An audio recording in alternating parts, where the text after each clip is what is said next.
Good evening. We're starting, we'll open the meeting a little bit late at 6:34-ish.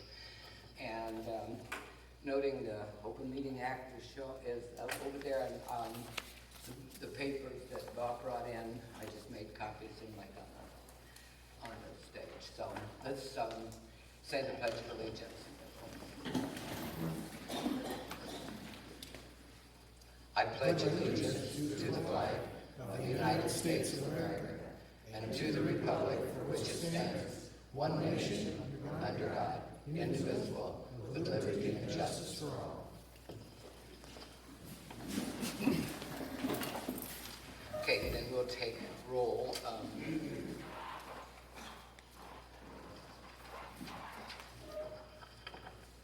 Mr. Pite? Yes. Mr. Murphy? Yes. Mr. Evans?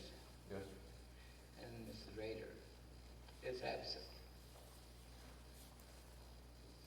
Okay, so with that,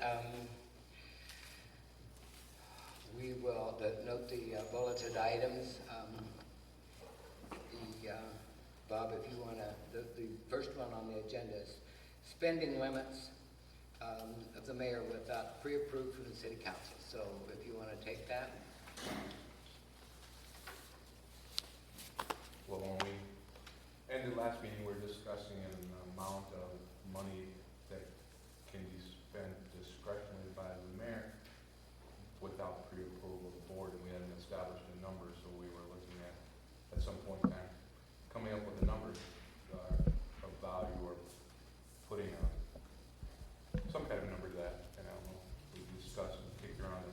I don't official had a number as of yet, and I guess we're looking for suggestions. We had one time mentioned we were looking at the cost of fixing or repairing a pothole as being a limiting factor, but I don't know if we have a number, dollar value of $500, $1, $1 million, whatever, $250, but some kind of a number. I will say this just for your information in case this is not clear. There has never been, since I've been mayor, any money spent without the approval by vote of the board. Not even 25 cents.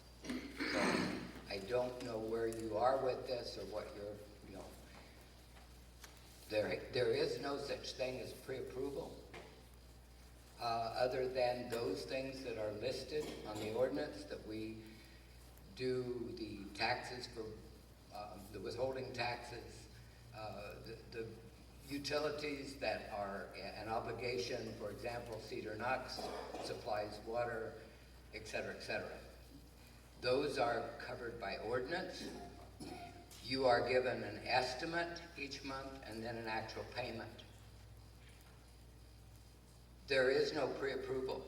Back when I first came to office, we talked about this, and the then administrator, Charlie, wanted us to pre-approve that she could pay all bills.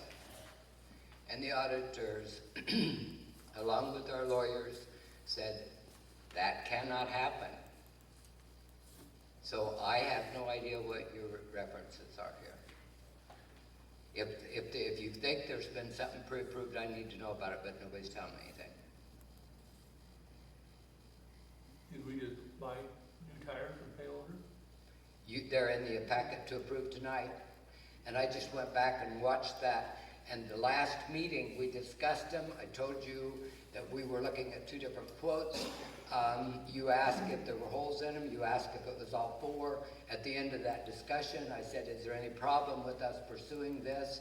There's going to be problems getting them, and if we take the first one and hopefully the hometown, and it was yes, yes, yes. We did not take a vote, but we can't pre-approve an amount. We don't know what it is yet, but you basically approved the buying of the tires by consent. We approved getting proposals for the tires. They were already in the packet. What was already in the packet? The proposals, the amounts, the estimates. We didn't approve purchasing them. Well, that's what I'm asking. But what I said was we didn't vote on an amount.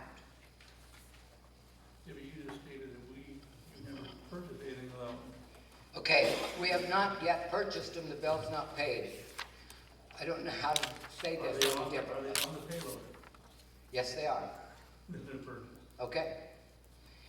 So there's no argument on this because that was approved that night. It wasn't approved. Okay. So I guess we're gonna just differ on that. So we'll just have to find the next legal move if you wanna do something. There are no things paid without approval. What's on that list is approved and goes in and Lisa pulls the checks. The checks are not written until the approval's done.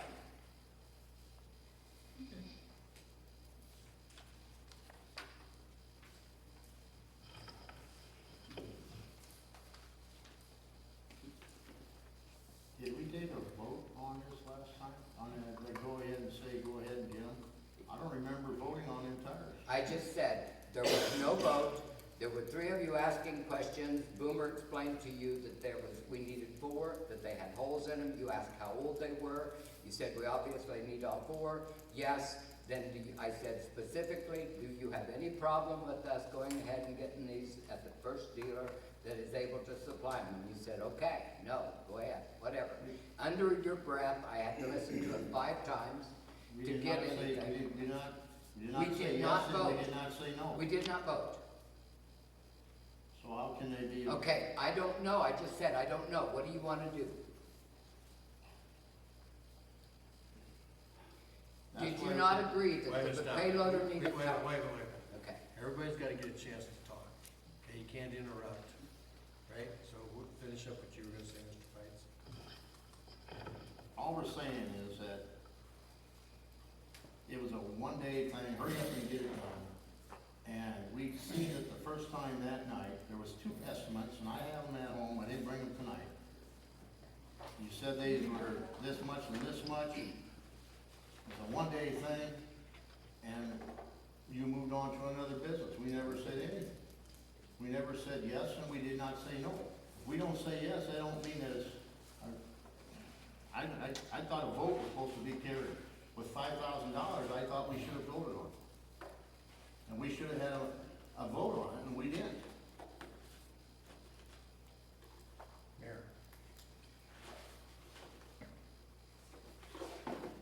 there's nothing I can say except what I've already said. I asked you if there was any more discussion on that item, if you had any problem with us pursuing it, and you are right.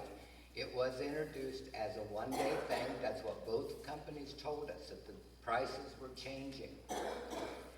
When, I don't know, one of the guys, Patrick, I think, went with me to talk to the guys at A&D, to Pinky. He said, if you are ready to order, I will make the phone call. We don't know if they're available, and they're not going to be. He made the phone call, got off the phone, and said, I can get them for the same price that I gave you as a proposal, which we didn't think you would because one day was gone. They have one set, and they're not going to make them anymore.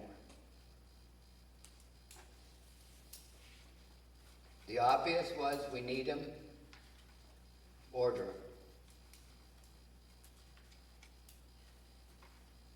There was no person at that meeting who said, we do not want to put tires on that payloader. Not one.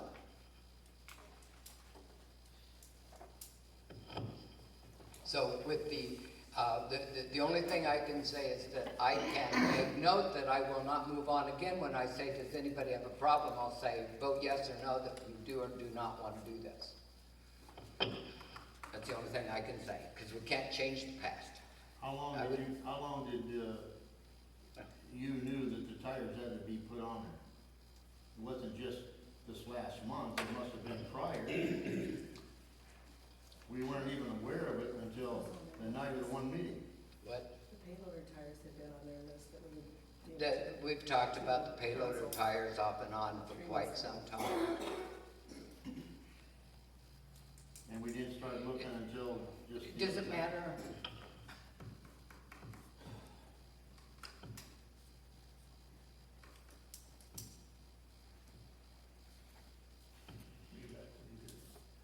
Back to the agenda. Back to the agenda. I think we need to put a spending limit on stuff like that. I really do. I mean, everybody comes in with one day only, but it's today or forget it, you're not gonna get it again. Well, get real, people, there's other places to buy tires except for this guy or that guy. I just don't think that everybody comes with a one-day sale, you gotta hurry up and get it done. And we scramble and we don't know nothing about it until the night of the meeting when they're gonna throw it in front of us. That's what I'm upset about. Everybody's got a phone. And I'm not upset that we purchased the tires. And I'm glad we did it in time. I am very happy with that. But what I agree with Mr. Pines is, it's just an email. Hey, we have a deal here, you guys are right with that. Just one email. Takes- I thought you'd already given permission, We James. didn't. Okay. It means that, you're taking information from certain people and you're supposed to be talking to this board before the meeting, and at the meeting, all of a sudden, boom, there we get it thrown in our face, and that ain't the way it's supposed to work. We don't know nothing until the night of the meeting usually. I don't wanna approve bills that I don't, it seems like every time we have a meeting, we go through bills, there's always one or two in there. I wish I knew what those were coming into the meeting. Well, we've talked about that, James, that anybody that wants to, in fact, way back when I first started, I suggested that everybody come 10 minutes early and we go through the bills, but then Yeah, but I don't want them to. everybody pushed me to You're right, say, I didn't interrupt. everybody pushed me to, and said, that takes too much time, we don't wanna do it. But the bills are ready before the meeting. Anybody that wants to look at them, I thought one time Bob was going through them, I don't know if you, see, I don't know what you guys want to do. The last minute stuff is irritating because I just don't know. Oh, you're 100%, you're right. But there are certain things I wish we would know about before I have to come into these meetings and approve them, and then ask the question. Does that make sense? Sure. I mean, The, go ahead. the price on those tires was not gonna change, and you have them in front of you. We actually got, they didn't go up. That was the reason I said get them. That was what had been in front of you at the meeting, so you knew what price they were. They didn't go up. That's why I said get them, because if we'd hesitated, we probably wouldn't got them at all. And in this day and age, if you don't think that that's a problem, well, you better get ready for it, because things are getting harder and harder to get.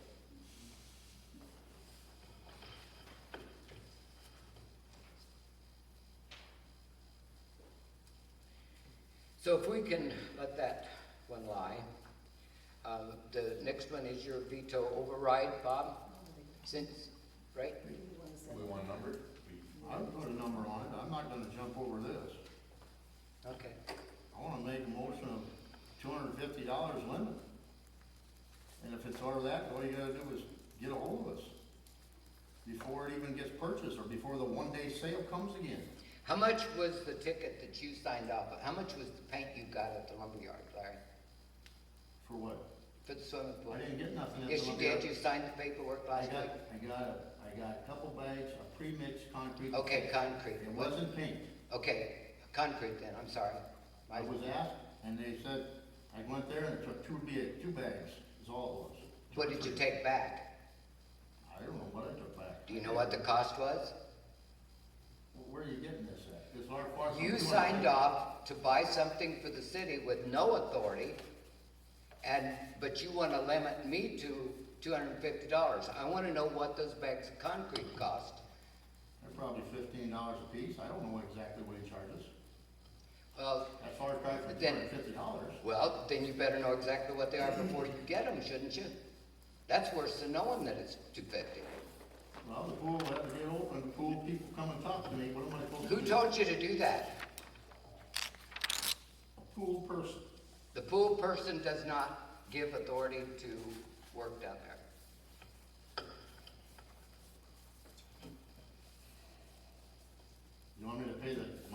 fee, is that what you wanted to do? No, I want you to It's be only, as open with me as you want me to be with you. $250 is plenty. I think the bags didn't cost $250 a bag, Cheryl. Okay, what are we gonna do when we get into a swimming pool for 1,000 or 100,000 or 1,000,000? And we have to make a deal that has to be signed today? You want me to call each of you to come in and sign it? Yes. That's right, because That's right. that's a lot of money. On the day-to-day business at hand, we have a truck comes in that has, delivering, chemicals for next year's pool. Somebody has to sign off on that receipt. And we should be aware of that, because somebody had to order that chemical, they just don't show up at our door. That's right, that's always been the job of the maintenance people, they've always done that. Right. Do you wanna change that? No, what I'm saying Well, is I let want, us I want to know. change that. Whoa, whoa, whoa. Can't have three people talking at once, okay? Please. They Let just him don't finish. show up on our doorstep, we have to order that product. We should be aware of that product being ordered before it gets here. I'm not saying change how you're doing it, all I'm saying is let the council know, hey, we gotta order this, it's gonna come in next month, okay, great.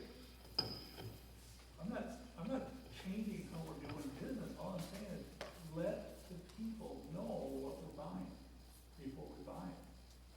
It doesn't matter if it's $100 or $100,000. We need to be notified before the purchase is made. it's gonna take a daily email. It will. That's fine. That's good. We don't have time for that, James. These gals work. Do you have like departmentalized budgets? I mean, is there a street budget or this or that, that you guys, when you set up your budget? Never seen one. Well, I guess what I'm wondering is this, is, a lot of times businesses will have, a group will say, well, this is what your budget is for this year. And they can make those decisions as long as it's within their budget, which doesn't require some pre-approval, because you're gonna have those kind of situations. You also have situations, you guys have talked about it before, where there's emergencies that come up, and then there was discussion, what's an emergency, what's not. So that's what I was just curious about that, because if the budget is set up that way, then whoever's in charge of that budget, you guys would have the authority to question them about whether they were properly using the funds within their budget, which would eliminate the emails and some of those regular type of deals. But we've never seen a budget, Okay. an itemized line item for this, we've never seen them. Because if you're gonna have a regular thing such as the pool chemicals and that type of stuff, you're gonna know from prior years, this is what it is, and if they're gonna do something different than they did from prior years, then they would need to come to you ahead of time and say, this is what we want to do. But otherwise, then whoever's paying the bills, if the mayor's doing that type of stuff, she wouldn't have to deal with that if it's within their budget. So how to resolve that then is to do what? Is to deal with the budget, right? Line item budget, okay? I would understand that. We're working on a line item this year using a history of 2 or 3 years of what has been spent before. It's there, on the by fund. Right. I've copied in several points at meetings and so forth. So that's basically tells you what is spent, so we slip it over into, that's what's going to be spent. I've never seen since I've been on the council, I've never seen what, all the trucks and the maintainer and the tractors and what are we spending on each one of these items to see if we're putting too much money in these things, if we need too many repairs and oil and stuff like that, compared to seeing maybe upgrading some of that. I've never seen anything in the last 3 years. You might have pumped it all together in one big lump sum. It's not a line item. I have no idea how much we're spending It's on on your repairs. profit and loss and repair and maintenance. They're Pardon? broken down by item. But we can get that to you. I mean, by pay order, we should see how much money we're sticking into that. The trucks, the maintainer, them guys should keep those records back there at the thing, how much they're spending on each one of those things. They do it. They know how much money they spend, how much stuff goes into each one of those machines. We don't have no idea. All we know is all of a sudden we need to do this, and we need to do that. How much money have we stuck into this machine? How much money have we stuck into this? Bob, Mr. Evans, let me ask you this, when you have on here to conduct working budget meeting for the 2021-22 with the council, what exactly are you talking about, what we're talking about now, really? So we can work together on the budget, knowing what we spend, what our allocations are, what we think our potential allocations are gonna be, and working through that process as a group. So maybe we should jump down to that one to find out. I don't know, I have nothing with me. Yeah, well. I have no idea what they want. I have no paperwork with me. And, so I can't provide you with any paperwork that says this is what we spent on the payloader.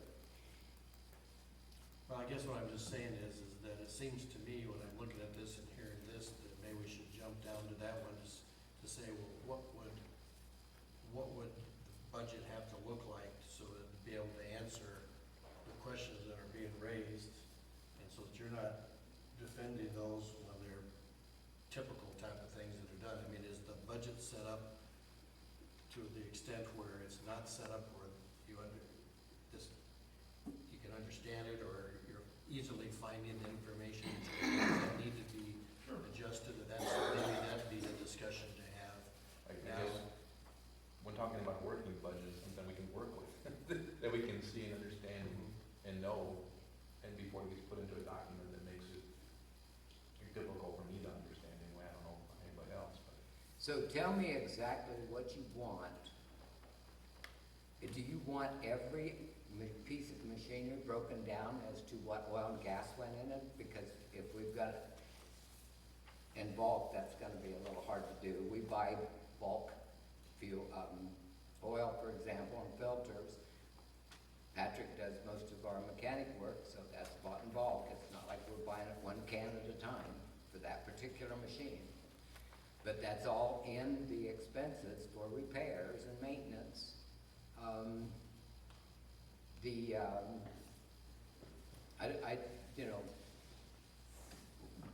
Like I said, I have no, profit and loss and or by fund in front of me, because I didn't know what you want. If you tell me what you want, I can try to copy those out of the books, by the line, as they go into the books. I would draw, let's see, yes, I did put one in there. If you look at the street fund only, I have been isolating accounts and then breaking them out over several years. And you'll see quite a variance just simply because of the difference of the way entries are made. If I could, if you're ready to talk about this, I could tell you that, for example, on the first page of this, you have the 4110 is a current real estate and personal property tax. And if you notice that in 18 there was 13,000 came in there.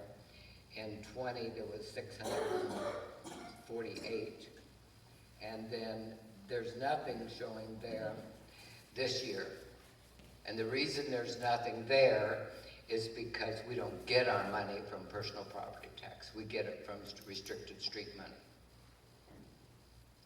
So these, if you go back very many years, you're gonna find that they were just put into the books differently. And I'm not gonna say erroneously or correctly or incorrectly, but we do believe that what we're doing now is correct. We've been through it with Eddie, and we've been through it with the auditors. And if you'll look at all of the income under the Knox County distributions, the personal property tax is used for operating fees, the general operating. There is a commission charged for getting those, so we just went ahead and put that in there separately. That will be a negative. We have homestead exemptions. That's also done, goes to the operating. Interest on any delinquent account goes to the account that it's delinquent in. So if it's a street fund, it'll go to the street fund. If it's a personal property fund, it'll go to the operating. But notice the motor vehicle, the motor prorate, the current year motor taxes as opposed to back years, because we get some of that too. And then the MV is motor vehicle, but it's township. And the township money that is collected comes to us broken down by personal property, motor vehicle and all, just like these others do, that's ours. But in fact, we are obligated and required to use all of the township money for the streets, because that's why we get it. Because we have part of the township line within our district and we do the streets. So you will notice that I just did 3 years. In 19, there was nothing went in there, but in 20 and 21, we begin to see those going into those proper accounts, hopefully. So there's not a lot of difference in the final numbers in the last 2 years. So hopefully they're right. Look at, the next one is the city motor vehicle sales tax that comes from the state of Nebraska. When we get our 1% sales tax, we get it from sales at the cafe, or actually one of the big people, the big amounts of money that goes into the state from the Crofton city is the sales tax that you pay on your utility bill. And we have received notice that the Nebraska legislature has decided to make, is it both utilities or just sewer? Just, water, I think. Just maybe water, I understood it. exempt from the sales tax. So, see, in the past, we have collected it and sent it to the state. They took their 2%, 3% commission and sent it back to us. So they will no longer be charged, we will no longer be charging that. So, it makes sense to maybe just up that rate by 1%, and then we would get all of it, instead of paying the state to collect it and send it back to us. So that's a discussion we'll need to have. Now, those are the kind of things that we need to discuss as we move into our budget. So under the city motor vehicle sales tax, when you go buy a new car and you license it in Knox County and you live in Crofton, there is a 1% sales tax on the purchase of that vehicle. And that goes to the state and comes back to us as sales tax, but we can't spend it in the lost funds like the infrastructure, and we have 3 categories: the swimming pool, the infrastructure, and the economic development. But they don't get this. This because it's a car, it goes into our streets. So that's what that is, and notice that's steady all the way across.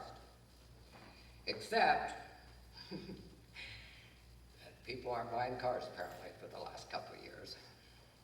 And we know that the economy's been hit hard by the COVID, so whether that's the situation or not, I don't know. I do want to draw attention to the fact that this says September of 21. We're not there yet. We're only at the beginning of August. We don't have the August books in here. We don't have the September books in here. September, these are the big months for us to collect from the county. I don't know why Sharon Street's in there, because it was in the wrong place, but it was there, so it printed. It's not in the other 2 years. The highway allocation we get from the state. This is the figure, folks, that we have to match by 25% and put back into our streets. And we keep that pretty separate. Notice that again, this year's went up considerably. So they're paying us a little better this year. We've got more people, more lanes. I don't know however the report went in, maybe they just upped it because of the inflation. I don't know.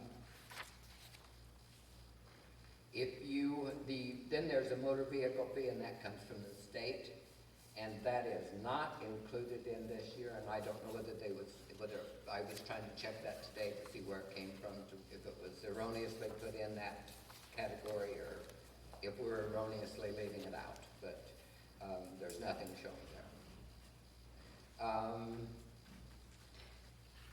Refunds and reimbursements are just that. I think somebody, tore up a street, taking care of something, and they paid us for repair. If we put, a $50 chunk of, sand in there, we collect from them what it costs us. So there's your gross profit on the streets. If you drop on down, we have capital improvements. That was a piece of equipment. I can't remember what it was exactly, something they used in the shop, but Eddie had told us to set that limit. I think he thinks we should be up to 4,000 or 5,000. I think we put it actually at 1,000. So if a piece of equipment goes over 1,000, we report it as a capital expenditure.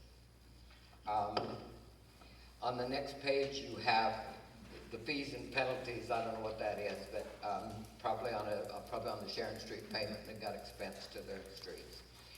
The with IRAs and without IRAs are payroll. We don't do it like that anymore, so you're not going to see that in the 19 and 20 or 20 and 21 year. That goes for all the payroll deductions as well. So if you go down then to payroll, taxes, and benefits, all of those are lumped together. And if you notice, the payroll was 33, and the deduction or the benefits and taxes were 56. So you had about 40-some thousand, and if you look in the 20 and 21, that's all together, and that's reduced to 34 and 29. The contracting of professional services. The 1,000 I know is probably Steve Parrs, our street engineer. I think there was a surveyor, it was something of $2,000 or $3,000 put in there. I can't remember what it was. This would probably also be anybody we brought in that had to work. Like we use Tim Arns a lot, and Alex Gunther with the water. We usually use him with the water, the sewer, and Tim with the water. So this could have been either one of those guys if they had to brick something out or chisel something up or whatever. So that's not a very high cost either. Then once in a while you run into something like, what we want to do is to get the professionals to come in and camera the sewer pipes and so forth, and so that would come in as a professional. Okay, so vehicle operations. We do in fact, what the guys do is, if they fill up the skid loader and they're working on the streets, when they sign the ticket at where they charge it, they write on it, this is streets, or this is parks, or whatever it is. So that's how these are separated out. So the operations is going to include gas primarily, with some oil changes or some things like that. Tires, anything that keeps those vehicles running that we work on the streets with. So you've got several, you've got a couple pickups that could be designated that way. You've got a skid loader, you've got a street sweeper, you got the payloader. So those are the things that will go into the operations. And repair, same thing. Equipment expense is the buying of new equipment. We haven't spent much. The repair and maintenance is for the grounds and the buildings that are around the shop that are directly related to our street expense, not to the parks. And then the miscellaneous shop supplies would be things like your oil and your grease rags and extra water, we make sure that they get water out there in case of whatever they need. Electricity, gas, and expense. The utilities, electricity and gas is for the streetlights and for the portion of the shop out there where they do the mechanic work for a portion of it. And the telecommunications and the internet, one of the guys charges their phone to the streets and one of them charges it to the utility, to the sewer and water. And then we have to do all those 911 checks of things for streets and so forth, and there's a cost on that, so that's stuck in there. The insurance expense, we take the major food groups, if you will, the operating, the streets, the proprietary, which is the water, sewer, and garbage.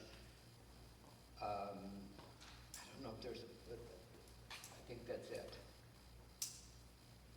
Or maybe there's a restricted one in there, but I think it's just those three. We take the amount of money that comes in out of those three and we divide that by the cost of the insurance and the audit. They lump those together. Get that figure, that percentage, and then take it times the amount of income that comes in there, and then we expense that to that particular fund. And Eddie usually does that. He told me last year that he forgot to do that. He called me and said, I forgot to do that on the 20, and said, would you do it and expense it in the next year because it's very close to books. And so that was what you see, that 6911. That was what it was expensed for the insurance and the audit.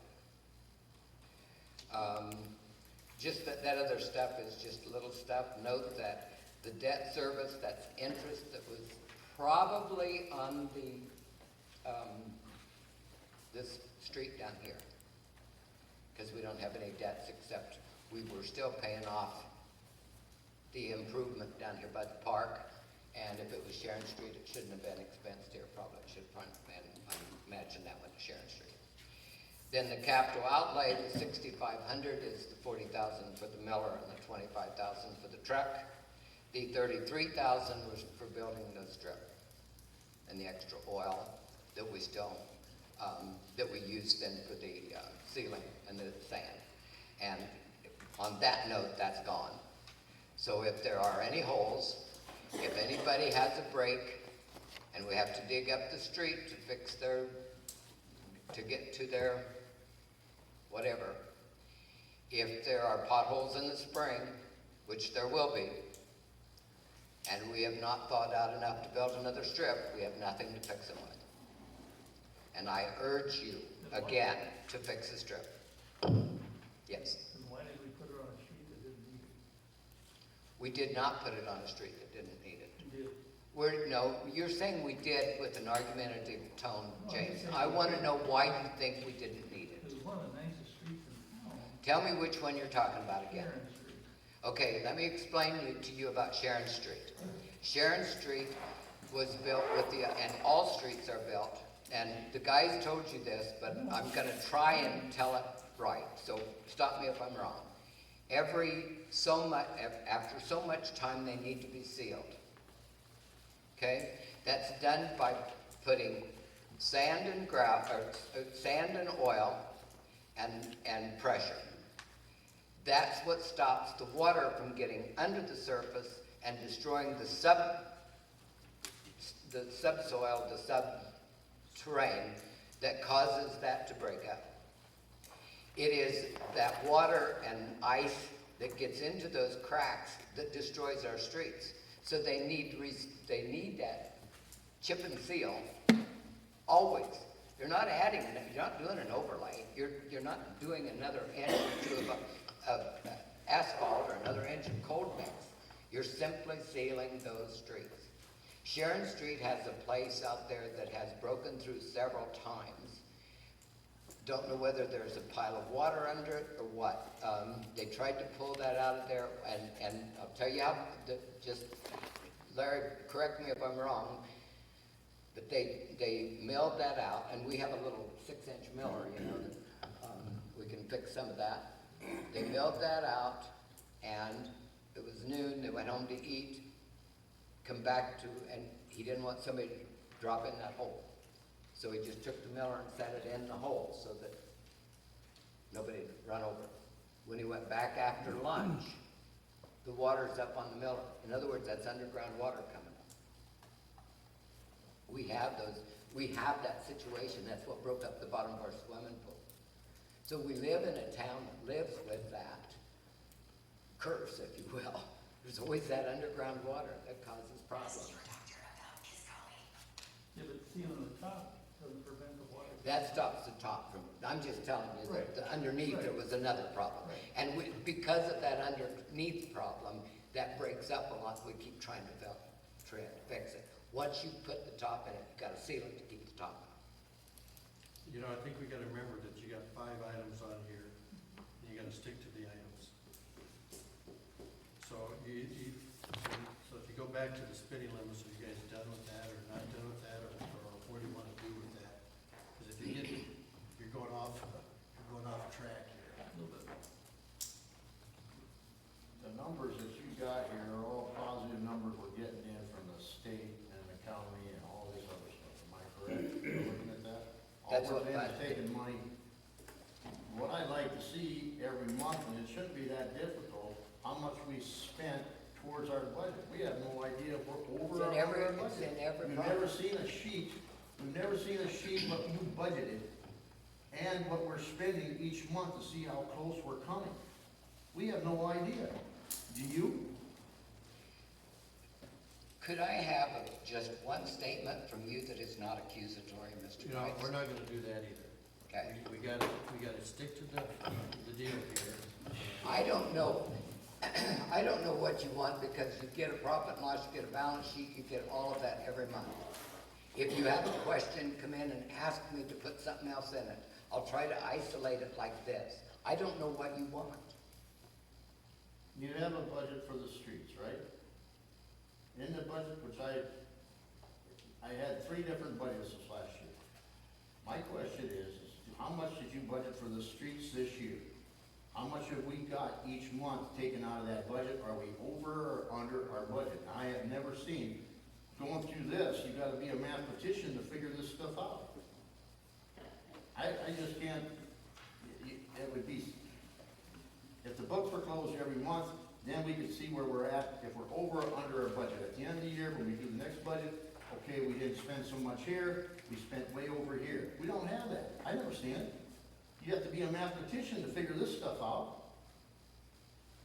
Yeah, you got the computer, you got the records in there, you go in there.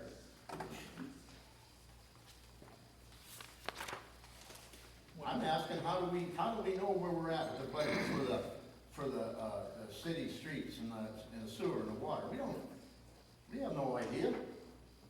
Do you? When you do your budget, do you do like a 5-year history or 10-year history? 3-year history? I mean, I guess when I do my budget, it's based off history.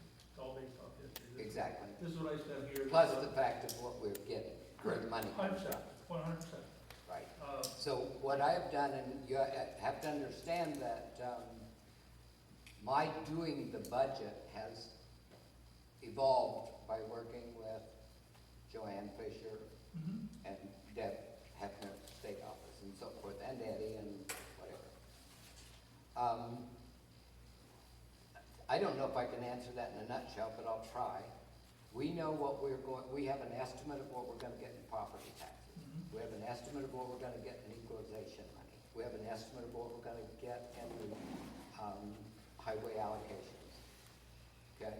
Mhm. And again, history, that's why we do the history 2 to 3 years here. So what do we think we're going to have? The budget itself lists 3 years in a row. You have to do it that way. Now, they're not detailed, there's just a few lines. But if you took all of the street money that you could have on this 5 pages and put it into your total, what you have, that's your budget that goes to the state. In other words, this is broken down. The totals are gonna be, one sheet is income, one sheet is expense, and that's what's going to be planned for the year. There is a section of the program that does the spent versus budget. To my knowledge, nobody has ever put a line-by-line budget in there. We've been talking about that. If we import it all, it brings in too much. It's unmanageable. If we try to break it out by each item like this, we might be able to hand put it in rather than importing it from the program. I've been working with Eddie a couple of times, and right now they don't have time. I don't know what they're busy. They're not much available.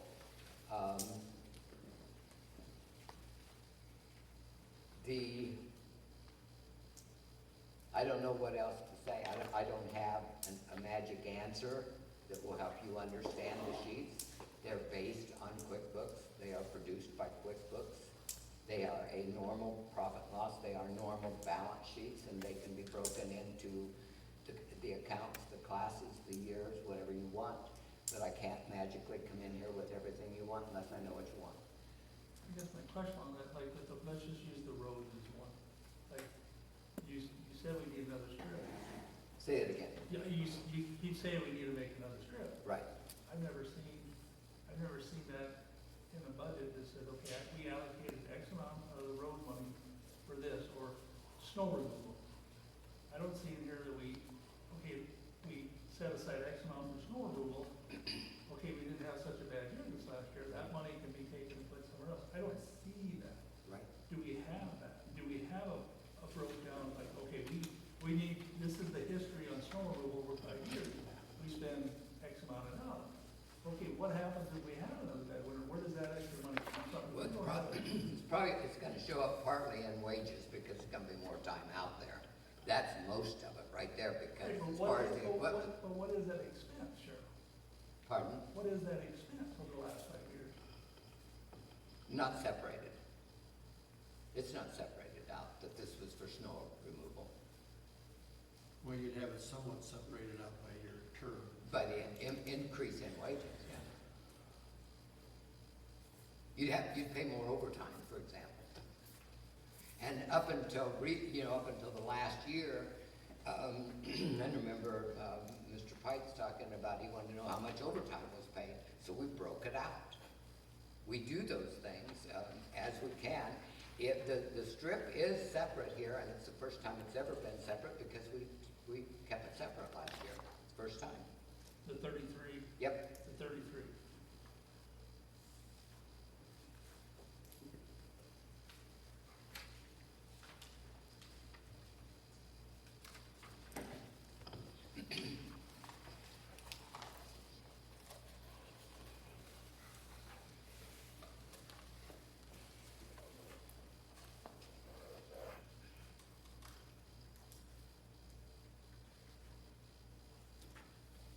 We're kind of,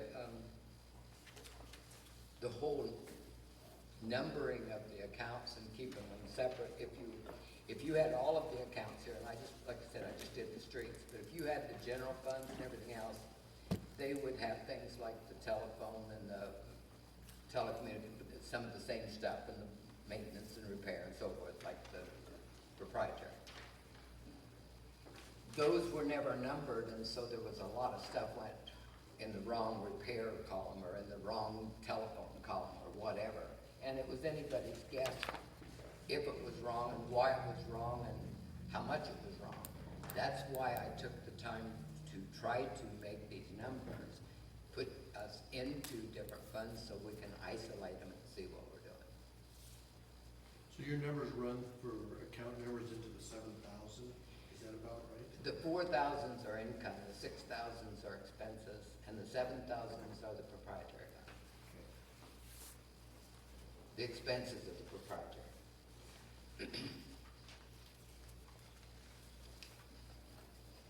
And all you have in front of you tonight is the street fund, so you're not gonna have those others. I mean, I was looking at prior, Yep. prior information Yes. that you provided. Yes. It's, I will say this in some sense, it's so complicated, I mean, it's so specific that it's Makes it harder.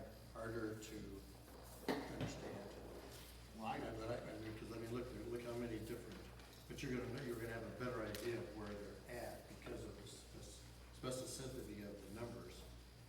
But I guess what you guys are saying is you'd rather have a condensed If we just had a deal. street fund, okay, if you brought us a sheet of paper and had, you know, street, sewer, water, and labor, this is what we paid this month, this is where we are with the budget that we had for that figure that year. It shouldn't be this difficult. We come in here and look at this, you gotta have a calculator and an Einstein mind to figure this out. We're working people just like everybody else. And if you could bring us a sheet that we could say each month how much we spent on streets and how we compare it to our budget, that would be pretty simple, and do each one that way instead of, I understand withholding's gotta be out. I understand we got receipts from this one and receipts from that one. But for us as a board to see where we're sitting each year with our budget, we gotta see how much we're spending. We're not questioning that you're doing anything with this thing. We wanna make it simple for us so we can walk in here and say, okay, we spent 25% more than our budget, or we spent 50% less than our budget. That should be pretty simple math that you could do for the board each month. This stuff here, phew. I mean, you gotta go here, go to this page, go that, it should be on one page showing what we do. And you can smirk all you want, but I'm telling you, this is complicated. You might be an Einstein at this, okay? Just lay off, okay? what does the state require as far as to set into a budget? The Do state- is it more of a summary type? Absolutely, it's one page like this. I should have brought one, sorry. It's one page, it has 3 years, yes. Actually, you can bring last year's, it's in that file over there. If you'll I have a take it. copy right here, so let's look at it. Hey, Cheryl, She make copies too. on the last page, not to interrupt. Oh, no, I'm done. Fund balance transfer, is that money we have to transfer to make, This is, this is the page I'm looking at right here. This is, we have to report the actual amount, that came in for 2 years, and then this is our budget. So maybe we should. That's make a copy. income, Okay. and then there's another one for expenses. Would you make one for the income page and the expense page? I think this is kind of what you're looking for, isn't it, Mr. Price? Let him look at it. You know what I'm talking about?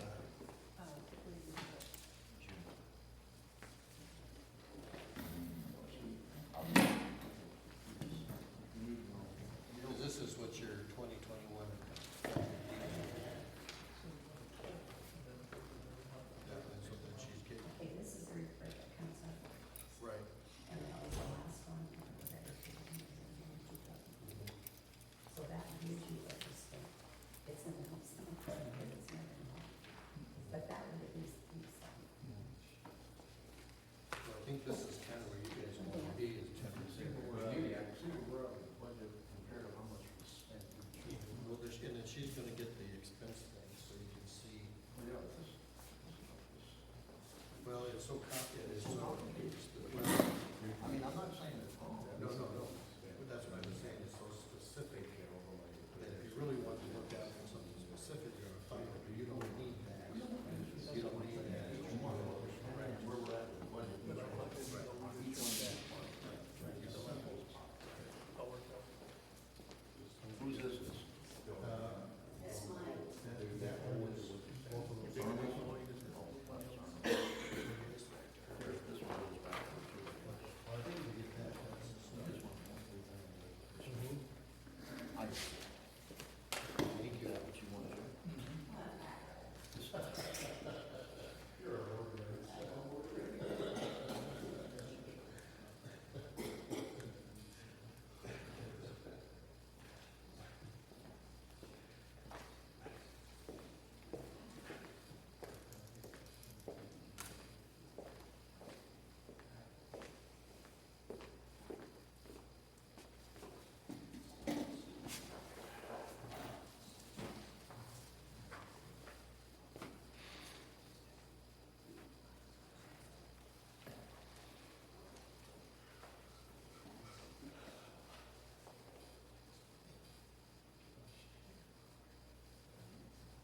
your year was October first, is that when it starts? Okay, so you're gonna be looking at doing the new budget. It has to be It's gotta be submitted. That's why we're 20th. 20th of October or September? September. September. And we have to have a meeting, Before the a public hearing before that, yeah. meeting ends. Okay. If you don't mind, I'm gonna stand up for a bit. Mr. Murphy, what was your question? They, about the when you transfers? said, we had talked about it, so at the end here, the very last page is fund balance transfer. So if we're short or long, if we're short, we go get the money from the general fund. The fund balance transfers, that's what I thought, but I'm wrong. That's not just transferring money from there. The fund balance transfers are what you will see on the monthly reports with the closing of the books. So it takes all of the income and all of the expenses and transfers that to a balance sheet type thing. And that's a fund. That's your fund, that's your, see if I can find the right word. On your balance sheet, that's your fund balances. So if you, in your business, you have a bunch of furniture and that's worth $1,000 and you say, that's my asset, right? So in the fund balances, that's an asset. But they list them, so you would have a street balance, a lost balance, etc. And those are what's setting in that fund. So in effect, if you look at this, in 1 year, you could be in the hole because you overspent what came in that year, but you had a carryover from the year before, so your fund balance allowed you to buy that. You're not transferring necessarily from another fund, you're using what you'd say from last year. Most of the time, they tell us we cannot hold that money over legally. You have to keep, on that front page, and you don't have the front page, but there's a thing that you cannot, you're not allowed to hold a X amount of percentage over. Their thinking is, and because I ask questions, I say, why can't we? But this is what I was told. You cannot hold money over that is the taxpayers' dollars, because if you don't need it, you don't need to tax it. So there are certain amount, you can have a sinking fund that you have a purpose for. So for our sewer, for example, if we know we're going to spend X amount of dollars, we can carry money over in our proprietary account ready to help pay for that. If we are going to, I put money into the second budget I did, I put money into capital expenditures that would allow us to buy that street equipment to be able to fix our streets better. So that rather than a 6-inch miller, we could have a 1/4 of a street miller. And we could have a truck that actually ran. And start getting rid of the old stuff. That we couldn't keep brakes on a few things. So that was all, and we knew we needed a pickup, and those were all in there, not to that said we're gonna spend $5,000 on a pickup. In fact, I think I put $27,000 in for vehicles, and we wound up paying, getting 2 pickup, or a truck and a pickup for that, So you have that flexibility.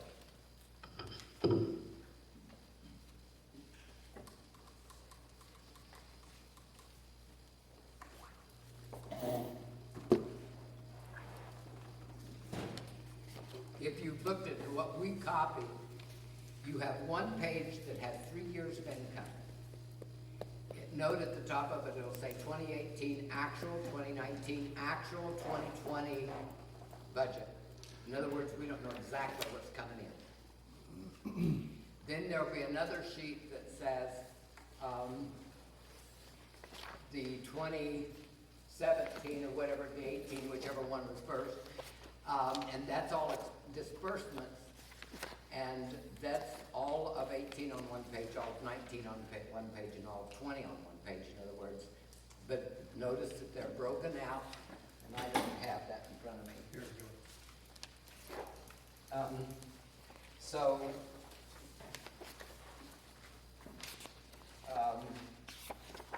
notice the first one is operating, the next one is capital, the other one is other capital, and debt service. And those are the ones that they really expect you to, it's a big number. So in the general operating fund, the budget there for 2021 was 260,000. The police got 112,000 of that. The streets got 215. Culture and recreation is your swimming pool, your parks, etc.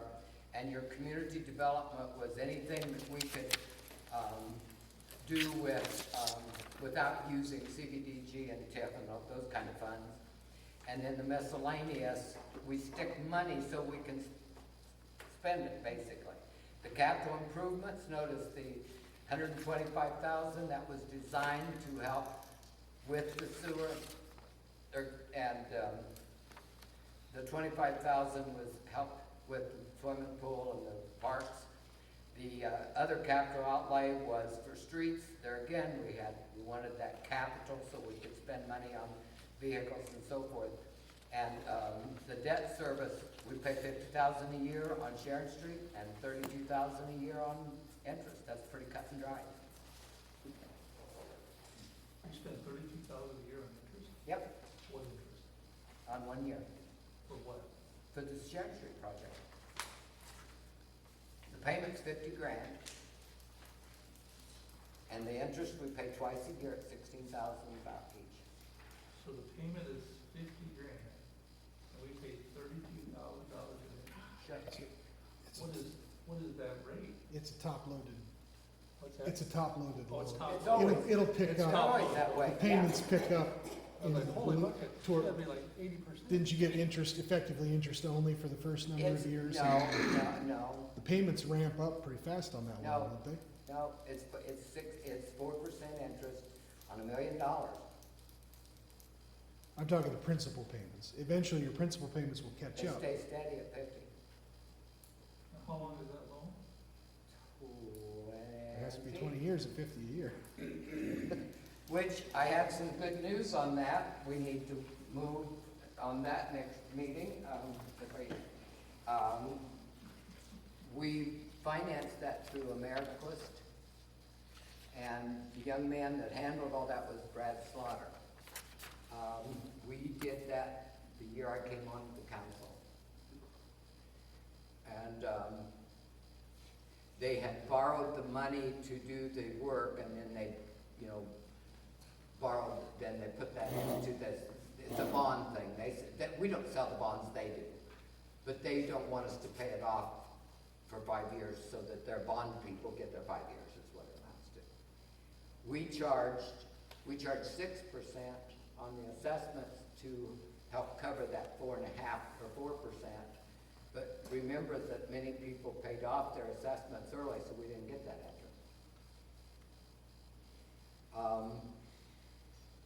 Brad called me about a week ago and said that, because I told him that once that 5 years was up, we wanted to see if we could make some extra payments, get rid of some of that debt, or do something to bring that down.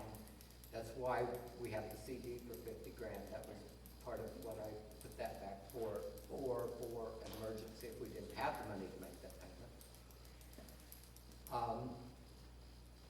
He said that with the new low interest rates, Yeah, it ramps up. if we could refinance that, and he did a quick, actually, I had a young man in my office a few days before that that's working with the school and their bond issue, and he represents another bank. And he said that that's all public knowledge, so he had all the figures on ours and said I can save us 160,000, I believe it was, if we refinance when that time's up. And then Brad called me and said, we're refinancing stuff, and he's guaranteed 190,000 savings. So we need to look at those comparative things and see where we want to go. When can we refinance? we can do it like 60 days or something before that 5-year period, and that period is in February, so he said that he could do, Brad told me he could do, have all the resolutions and everything ready for the September meeting if we were interested, and then that process would start, and then we'd have it in place, because we can do it like 30 days or 40 days. And we can't touch it for 5 years because of the bond. Right, they don't want them paid off early, is all. It's a payoff thing, because when they sell those bonds, they guarantee them that income for 5 years. And I don't know if that next go around will be the same or not, but they all do that apparently, so. I haven't found anything different. Brad doesn't work with AmeriQuest anymore. He said that he's not as pleased with them, and he called me a long time ago on the sewer because they were looking at stuff. So I think we need to look at both, and I'd like to talk with, if you guys don't mind, I'd like to go talk with Mr. Cooper about that, because I think he's into that. Plus, I know that the other young man's working with the school and kind of see if there's any input there from him. But as long as they're all legitimate, I would say we need to go with one that saves us the most money, right? Yes. So that's something, we won't see that money in hand. We could take that and take some off on the backside of that, but considering we probably need the cash flow to make payments, we might, we need to do some comparative work there. So let me ask this question, so is this something that you guys would want each month kind of Well, deal, or is that a working deal, or? Before you get there, I got a question. You said that we put these numbers in, and we did this, and we did that. It wasn't the board the board should be involved, because then I think our question could be less about the finances if we would be involved with the budget that you're putting together. Who's helping you? Maybe nobody, I don't know. But you said we, and it wasn't, none of the board members have been to a working meeting to figure out where these numbers went, and I think it would be less confusion every month of where this money's going. We've never been called a meeting to have a working meeting on the budget to get it started and get it put together. So, all these numbers, did you do them yourself, or did you have help? I don't know. When I started this discussion, I said that I started doing the budget when I first came into office with the help of Joanne Fisher, Dan Hefner of the State Department, the auditors, and Eddie. But don't you think the board has the town? You're welcome to come in anytime. Wait a Okay, but minute. you gotta remember this, folks, okay? Wait a minute. We're in a transition period, right? Beforehand, she had the authority to do that as part of her job. Now it's you guys, We're trying to get involved to figure out where all these numbers you're putting all in one big category. We, and myself included, should have a meeting like this and go over these numbers and see where they're coming, so I'm more understanding about what's going on. You throw numbers at us and say, this is what it is, it's got this in and this in and this in. We have no input whatsoever in our town. In our town. Can I say anything? you have to. The board has been invited to come to office anytime and sit there, anytime. Mr. Stevens. Anytime, Larry, you said, I can't get along with Harold, I ain't gonna do it, I ain't gonna show up. Now you're whining about you don't know Okay, what's going on. we're not gonna go there. Okay. Okay, I My apologize. apologies on the last. No, that's all right, it's okay, I'm glad you're here, okay? But I think we gotta remember this, is you passed an ordinance that changed the way that you do things. So when the 2021 was done, that's who is supposed to put it together. Now you guys are in a position where the board needs to put that together. You need to get your numbers to figure out how you're gonna do that, because that's the board's, that's what the desire that you had to do that. So the 21-22 is gonna be your numbers, and she's got it all in her head here. I mean, she's got, there's more numbers here than I care to know about. But I mean, you've got the resources there to do that. I guess what I'm trying to figure out, to try to help with the frustration of this and to make it more palatable for you guys to make the right decisions is, what kind of information from a document that can be presented to you each meeting that would help you make the decision decisions and to come up with the right numbers, because quite frankly, September 20th is rolling down the road pretty doggone fast. I mean, my God, it's almost September already, you know? And so that's the thing that I, you know, what I need, because I would guess that's what you're talking about on this, the budget meeting number 4 down here is, you know, what is it you need? And what she's saying is, what I'm hearing is, in what format do you want it? I can give it to you really, really complicated and very, very specific. And what I'm hearing you guys saying is, I don't need that specific unless I have a specific question. Am I hearing you right? Basically, I guess when you do a budget, everybody does a budget, your house, you have X amount of money coming in, you have X amount of bills going out. If we know by a 5-year history how much we've gotten from this, and this, what do we pay out over a 5-year history? Then that's your budget. That's how you decide whether we can or cannot build a strip, or we can or cannot pay more overtime, or we can or cannot do this, unless we have it broken down by month. Okay, January of last year, we spent X amount of this. January this year, we're over that because of more snow. Okay, then we need to tighten our belt here in the next few months to offset that. I mean, it's no different than a household budget. It's just on a bigger scale. But if you just start spending money without knowing how much money we got coming in, you can get in trouble. So once this becomes adopted and we have it in this form, this, to me, I can understand this. If we would have, okay, for the month, when we had a budget of $260,000 for government in the month of April, random, you know, how much money did we spend out of the budget and what would our new balance be of what was adopted? Then we could understand it, right?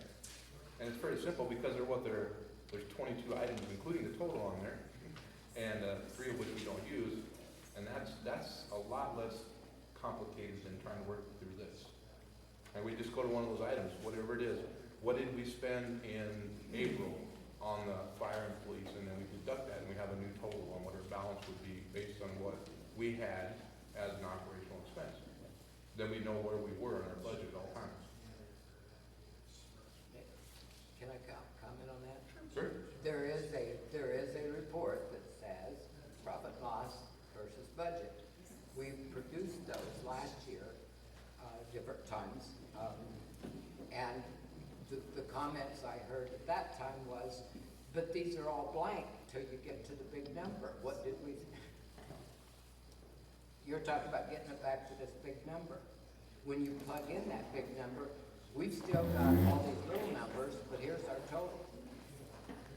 We can't, if we are going to keep track of what we spend, we have to enter each check. That's a lot of figures. Each deposit and each check is entered. We can't avoid that number of entries into the books. But if you want to look at totals only, but then invariably say, well, why is this total so big? What did we spend all this on? See, you got a catch-22 going. So you write for the fire and police department, you write 100 checks a month in the fire and... No, I'm talking overall. No, but a month. I mean, in the fire and police, do you write 100 checks from fire and police a month? No, probably. So 10? I don't know, Bob. But okay, if it's 10, then we could just say, well, we had $112,100 allocated. The first month we spent, these are the checks that we had, and it came out, and here's our new balance. Are you gonna do that for each fund? Well, they're on here, there's 22 things listed, 21 without the total, 18, 1, 2, 3, 5, 7 are blank. So that's 16, yeah. Well, that's because all those funds are combined to get it onto that sheet. The operational is combined, everything that's in operating is combined there. So your operating fund, they broke out the police. But in the operating fund, you have some wages, you have the clerk and treasurer's expenses, you have the executive board's expenses, you have the parks, and you have the camping sites, you have the swimming pool, you have the baseball, you have the softball. okay? So so those are all put together into one lump sum at some point.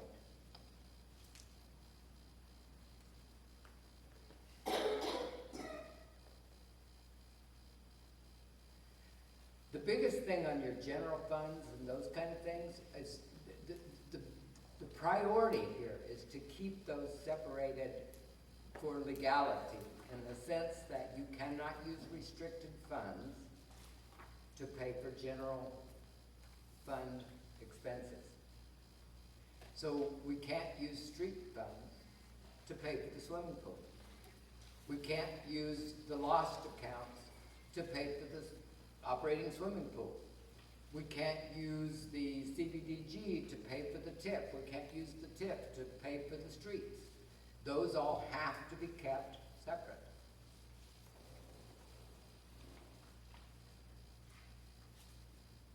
Yeah. Is that what the auditors look at then? Yeah, absolutely. Absolutely. When they come in and say, I want to see the receipt that came from the county that designated that this was tip income. What account did it go into? Where did you write the check that paid it out, back up? And they'll follow the trail all the way through. Cheryl, I think what I'm asking you is, we want to be part of this next budget. So we have some idea how much I know you got all them funds, and a check has to follow this one, and this one's got to follow that one. I'm not questioning that. I'm concerned about it. The board needs to be understanding what we are setting each month to figure out if we're high or if we're low. That's what we're asking. If we can be a part and get a part of it, make a working meeting that we can sit down, okay, what everybody think about this, putting this much money here. Who's making that decision? That yourself? You said we, now I'm thinking it was yourself. I don't know who's helping you. These other people, you call them, but you have to sit there and decipher here, right? Yourself. What are you asking me? Where we put what money? Where we The spend it? budget, what we're budgeting in the police, in the streets, in the stuff, and what we spent the last 5 years, and what we're spending this year, so we know what we have to allocate next year. James says 5 years. We've got a pretty good set of books now for 3 years. 5 years not necessarily reliable. But we don't know because we have not been a part of this as a Okay. meeting and a group. Well, do you want always to have a meeting before the meeting? Well, that would help. That would be a start. Well, and then the other thing is pick up those, come into the office, ask your questions, pick up your sheets and say, We're on a deadline right now to get our budget. We know that, the 20th of September. We need to have a couple working meetings. I don't know what's so damn funny about this, Cheryl, because I'll tell you right now that we are deciding what we're gonna be spending next year. Us board right here. We're gonna be saying yes or no, and you throw us these numbers, we had no idea how much we spent last year. It yes, shows. we did. We had the same numbers, we had the same reports, and we had the same things. Do you have your budget ready for next year? No,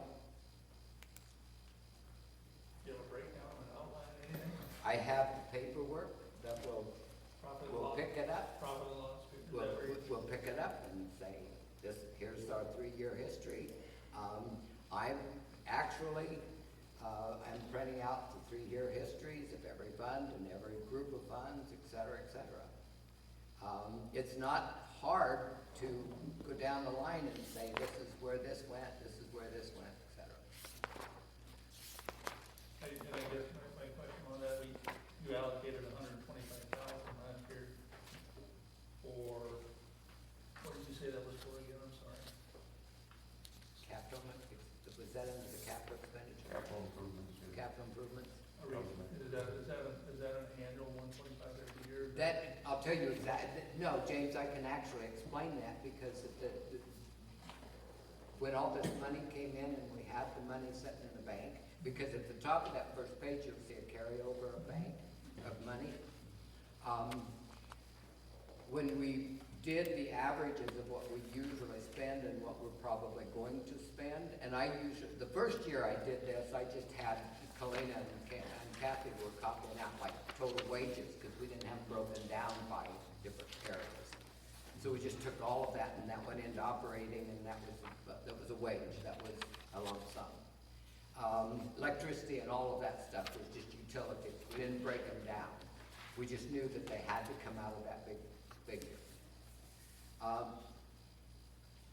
As you get what you know you need to spend, then you take what's left and say, okay, what can I set this aside for, so we don't have this big amount of cash sitting here, and they say, well, you can't have that much tax money. Yeah, I think that's what we're trying to get to, as a working, breathing budget every month, that we don't get to the. It's really hard to do it Well, every we month. can't interrupt, let him finish.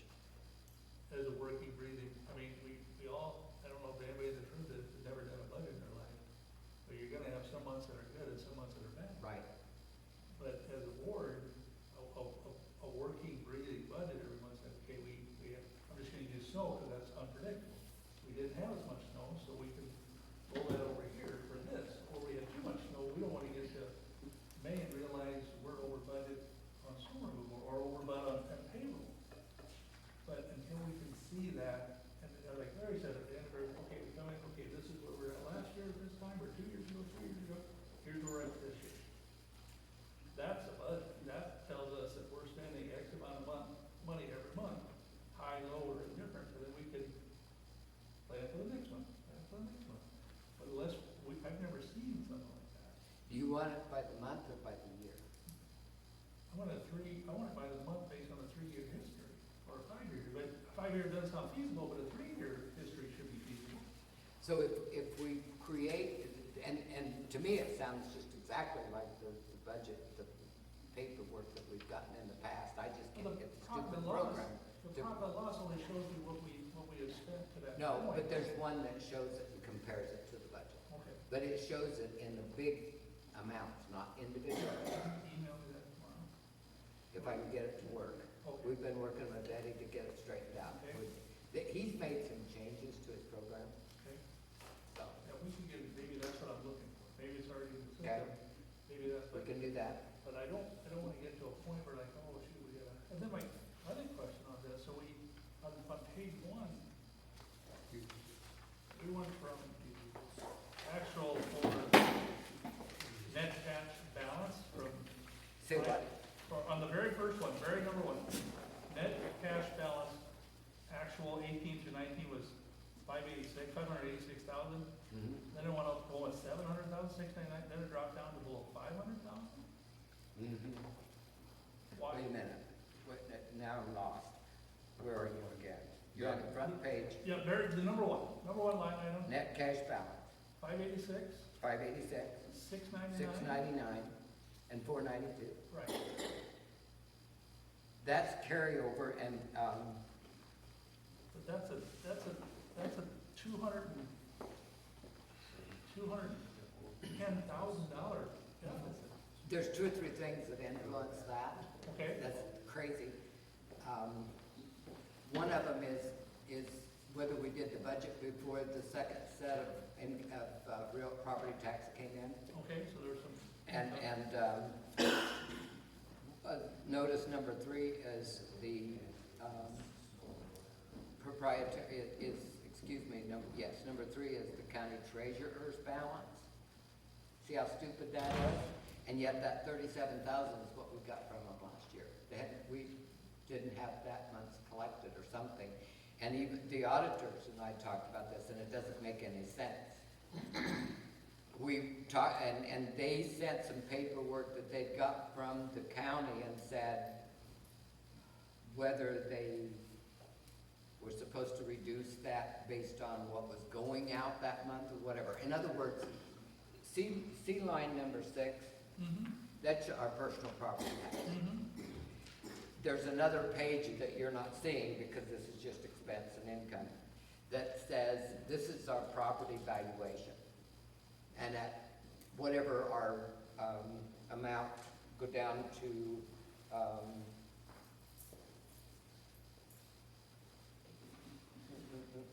County Treasurer's Commission, no, that's 1%, that's not one. If you go to the .50, which is as as much money as we can get.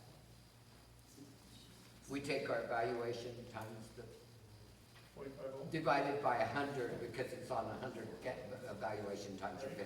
right, And that's that 179, okay, okay?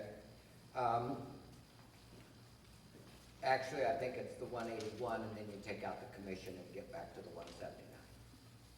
That's at the bottom. Notice the 45%. You can't carry forward more than 45%.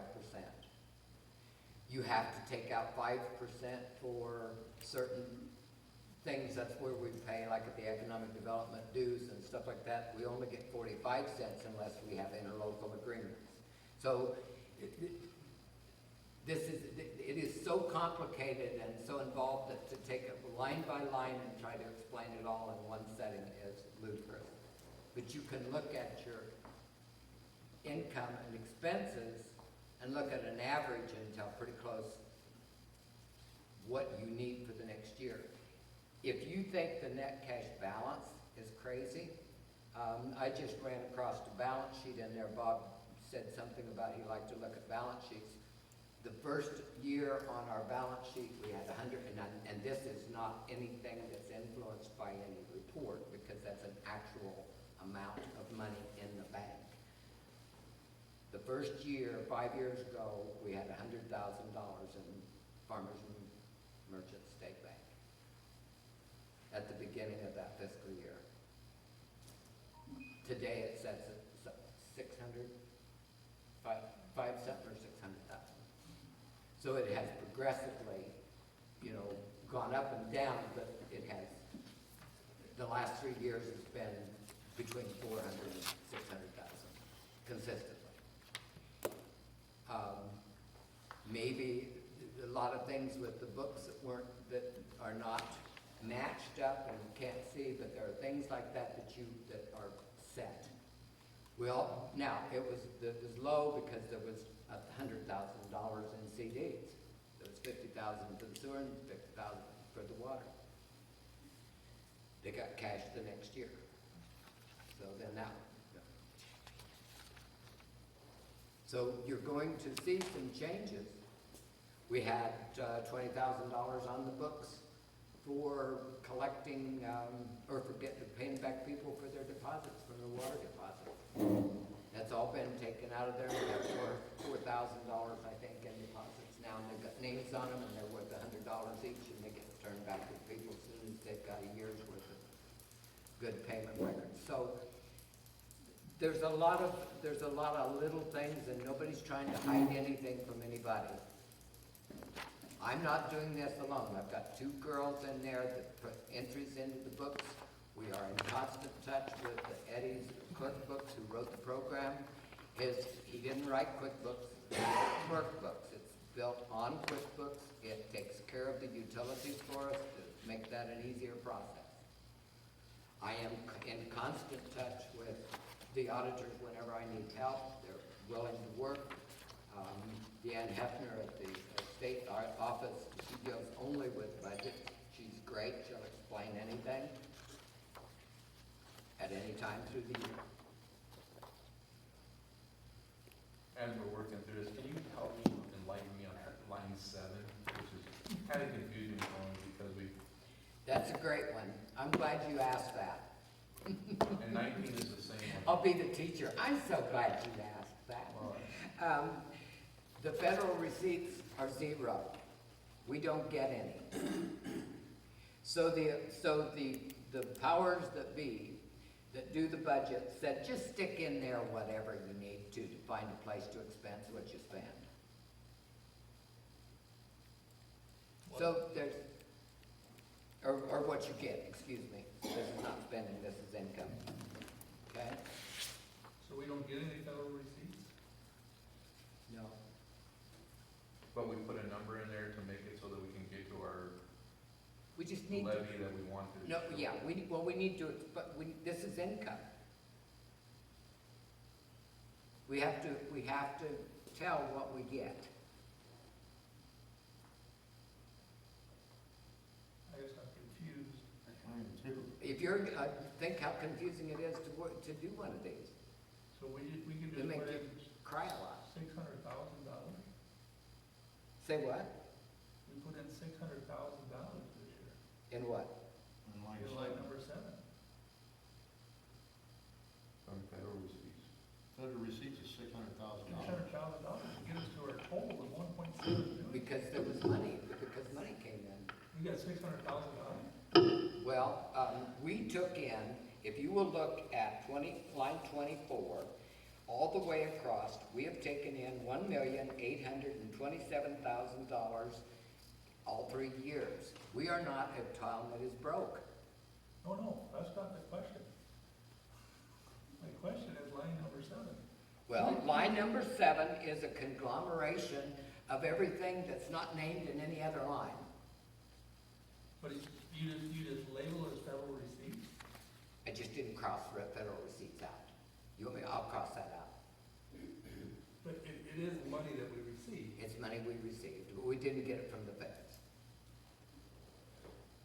Okay? And then line 19. Now, you didn't ask any more questions than I did of Deanna. I said, so where do I put this? She said, just stick it in there. It comes in, you've got it. But we got $600,000 last year, but we don't know where that came from? I mean, it just comes in, what's it, I guess my question is. I'd have to go back. and- As a It's not in taxpayer. front of me, I don't know. Okay, that's fine, Yeah. that's fine. I have no that's fine. idea. I have all of this income and I gotta put it somewhere. Sure, So sure. It's if I just- combine everything, we must have got a lot of money in. Yeah, But it's not that's a in, fair amount. it's, yeah, it is. If it's not in the proprietary, well, it might be, because look down at the proprietary, it's empty over there, so that could be the proprietary. Actually, you know what, James, see, I'm not prepared for your questions, No, because I came in here cold. No, Cheryl, you're But, fine. but look at what I'm looking at. Do you see line 24? Sure, Okay, you notice that's empty, and in the past it's been 490? line 24 is 1.8. 23, line 23.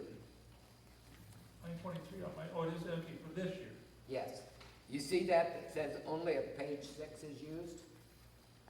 Well, page 6 we don't use.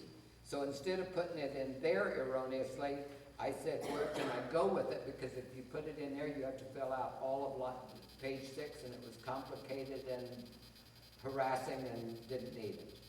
And Deanne said, just combine it with another line. So I just chose to put it up there because that was conglomeration. So I remember that now.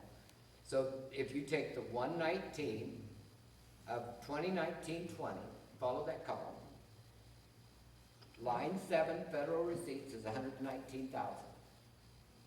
Go down to line 23, which is your proprietary, it's 490. Add those together and you're at 600,000. That's the same 600,000. Okay. Does that help? Well, At least tells you where it comes from. it helps to tell me that we have X amount of money, I'm just curious where Well, it came from. that's what I'm saying, those are those two together. Okay. But we don't get any federal receipts. Mike, I got a question for you. I mean, you heard us talk pretty much on this. Don't you think, in your professional opinion, that if the board would sit down like this and go through this, you'd understand what our finances are gonna be and where we're gonna be at if we go as a board, instead of just bringing it to us and saying, this is what it is? Well, I certainly think that the board has to understand and has to have a mechanism that you guys all agree that this is where you're at, so that you can have that information to make a decision. Clearly the information, and this is just you asked my opinion, right? Yes, it is. Certainly I think that the documentation that the mayor has provided is very, very detailed. I'm not a detailed kind of guy when it comes to budget, so when I've served on boards, I've preferred something a little simpler, because I understand it better that way. And then if I have something regularly, something like Mr. Murphy talked about, where you have, your 3-year, or even 2 years, where you have an idea of what you budgeted the year before, and this is what the month is, and how you go like that.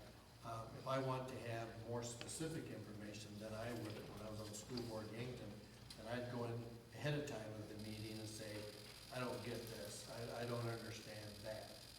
And so, you know, I think that clearly this is very very, I don't wanna say complicated, what it is it's very exact, it's very, very detailed, probably more detailed than what you need as a board in order to put together a budget and to be able to ask, you know, really legitimate questions as to where you're at with this and where you're at with that. This isn't something that I'm really good at, either, you know, but I can if I have something down in a couple of pages that says this is what's been in the past, this is what's budgeted, this is kind of where we're at. And, but I think the board needs to have that available to him, and I think you do.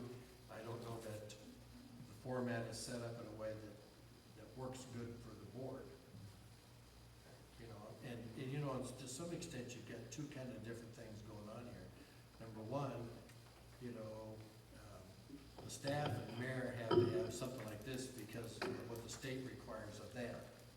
But that doesn't mean that's what you guys need to do your business. I mean, you shouldn't have to study for 8 or 10 hours to go through and follow it all to be able to make decisions about your budget and that type of thing. So I think the point really is that, I mean, I think you guys have to figure out something that works for you guys, and maybe this program that you were talking about that you haven't been able to kind of get working, that might very well take care of your issues. Because, I mean, I think it's clear that there are answers to your questions, it's just finding them, it's just hard unless you're working on it on a day-to-day basis like the staff is here. I mean, the staff can go like that, you get your books and they're gonna have your answers. But you don't need to know that you spent $17.50 on a bag of this or this and that type of stuff. You need to see a broader picture in order for you to make your decisions. Right. So it's a matter of what kind of format you guys want. I mean, I think you have to kind of set that up so that she and the staff can provide that to you. And that would tell us in this format that you're describing, would tell us how we are sitting with the budget. And if we have to, like Jim said, if we're overspending here, then we need to do this and do that. Well, I We think. don't need to be looking for 39 pages to see if we can figure it out one Right, item. and you know, and as you get used to that, you know, because generally a lot of these budgets are set up, so let's say you get 120,000 in some fund that you're watching. Well, over a course of a year, you might spend, you know, 60% of it the first 3 months, but your budget may show it like this, and you have to say, well, yeah, it'll get caught up, that type of thing, but I think that's where you guys have to come to her and say, and the staff say, now, this is what would help us. This, you know, like I say, the more I hear the talking, the more it sounds like this program, if you can get it figured out, I kind of think that's the direction, and you can tweak that a little bit, don't you think? To get it down to where you're at, because when you've got all these pages and you have all these different accounts, that's what she has to answer to the state about. And you know how picky they are about that. But from the standpoint of where you guys stand, this is kind of a nightmare, because you don't need that much information. I wouldn't think to do that. And as you prepare your budget that's coming up, I think it'd be very helpful to have something like that. And it's not that you don't have the information, I mean, it's just a matter of you can get that program working, I think. Dumbing it down. Well, it kind of is, you know. But By the same token, if you want the big picture, then we're not gonna isolate how much was spent to remove snow. Or how much was spent to We should, this oil. over a year or a 3-year period, we should have an idea how much we use to remove snow. But there again, see, James, you're breaking that down into a lot of categories. Are we gonna, do you want snow removal, oil, overlay? You want all that broke down, or do you want street work? That's the difference. But I think when you're looking at it over a 3-year period of time, you're gonna see consistency. down.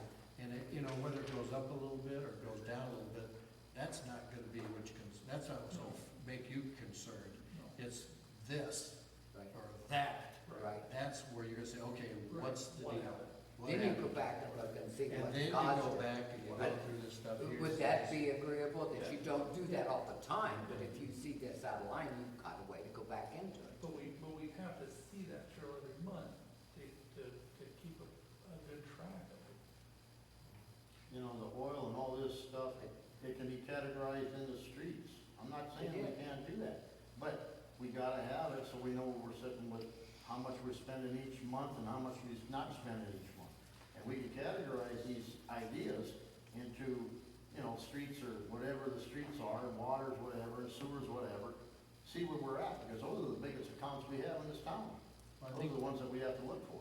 I think you have to start off with something. Yep. And then you start tweaking it as you go. Now, that gentleman right there had a question. Yes, Yeah, I see, you just brought up this remark about snow removal, and I heard you say before that if we have a bad snowstorm, probably our biggest increase will be in paying wages. Is that correct? Is that what you said? Yeah. Well, I would disagree 500% with you, because the little money we're gonna pay out in wages is gonna be a fraction of what we pay out to run the equipment, the oil, the fuel, the wear and tear. Just spent $5,000 for tires on the payloader, and I would bet you 75% of that was spent for moving snow. for how many When you years, go Jerry? to buy a new payloader, the one we've got, the first thing a salesman will do is he'll look at tires, he'll crawl up in the cab, and he'll look at the hours. Probably about $140 an hour. Now, when you're talking about that, we need to consider when we put 10 hours on it, it's not just 10 hours wages we're paying to people. It's 10 hours of fuel, it's 10 hours of wear and tear on that equipment, and that all needs to be put in That's all. consideration. That's all understood, but we're not gonna break it down into those minute. But that ain't what you said before. Okay, but, These guys can't think that way, it's what you said. The only thing, the big thing will be just paying wages. That is not true. Wages will be a fraction of okay, what you're gonna pay Jerry, to move snow. but you're talking, you And just I move mentioned, snow every year too. You know, the thing of it is some of that, all of that though would also be included when you're looking at your total numbers, you know, automatically. And certainly the hours are a big deal, but that would inadvertently also be included in there. And oil But you gotta start with fuel, it's all part of the big picture, big breakdown. Well, part of that's gonna be included in, you know, your depreciation of your equipment, Yep. your capital improvements, you know, so in some ways, it's all gonna be gonna work down there, but you're exactly right, so from that standpoint. But you gotta start someplace that works for, you know, the board to look at, because there's no doubt that the staff has the numbers. And you may have to tweak it as you go, but I think that would be very helpful in that regard. Because it's not that the staff can't answer the question, that's very, they have down to the minute. And that can be even tweaked too, if there's something that comes up. So where are we with the agenda here? Is there one that says adjourn? Got that veto override. we, I love democracy, I tell you. Veto override? Are we gonna have an ask of what specifically you wanna talk about in the budget, so we can work on this again, or what do we wanna do? I tell you what, if you can get me, can you email me, if you can find it, what we just talked about earlier? Email it to all three of us, what you were mentioning about, if you can get it to work in the system. Maybe that would answer some of our questions. Why don't we get that email, Bob? and we've always used it in the past, we just don't have last year's in there for some reason. We Okay, didn't well, take it, so. Let's just see what that looks like. And maybe we can, We'd send you one from the past Still have to years, work see what it looks meeting like. before we, well, we're gonna have to. I know, we're gonna have to have a meeting. But before that we would be a adjourn. starting point. If you can give me that, that'll be. In the past, every year that I've been associated with the city, okay, I'm just gonna do this quickly. When I first came on to the council, of course, Charlie and Daniel did the budget, okay? We voted on it. Now, times changed a little bit in that, in the way that the budget meeting is held. But there is supposed to be I'm gonna guess that our newspaper man can explain this better than I can because he's familiar with this. But there has to be a notice in the paper that says that we're going to have a budget hearing, and the budget, the notice in the paper has to be at least 4 days ahead of the hearing. And in our case, because we have a week, that means the week before. Along with that notice, if I'm not correct, or if I'm incorrect, please say so, Brooke, but I believe we have that little short budget statement that says this is the income and so forth for the past 3 years, and this is what we're proposing this year. You effectively just run that budget worksheet that everybody sees. Exactly. It should. There's a form that spits out that shows this is the But date it of shows hearing. what we intend to have on our budget. Yeah. So the budget has to be pretty well done before you can do that. That's the idea, yeah. Yeah. So what we do is we put it out to the public, and say, this is what we intend to ask for in money. If you have objections, you can come to the budget hearing and ask questions and or voice your objections. Then that hearing is held, and then we move ahead with, and the budget is filed on the 20th. Last year's budget hearing was delayed, and I talked with Brooke on the street, and he said, just be late, they're not gonna do anything to you. He's such a nonchalant person. And I said, no, I'm sending this to Norfolk so we get it in the paper before the deadline. And with apologies, because we didn't get it out to you. But the fact was that we asked for that 50 cents, knowing that's what we were gonna ask for, but I couldn't get the computer to put that together for me, and then I came back and we put all that together with Deanna and finished out the budget forms and sent them in. The board, in effect, approved that budget at 50 cents on the $100. That was not an issue. So, I don't want to be on that deadline, of course. I don't want to be trying to get the computer to work when it's not.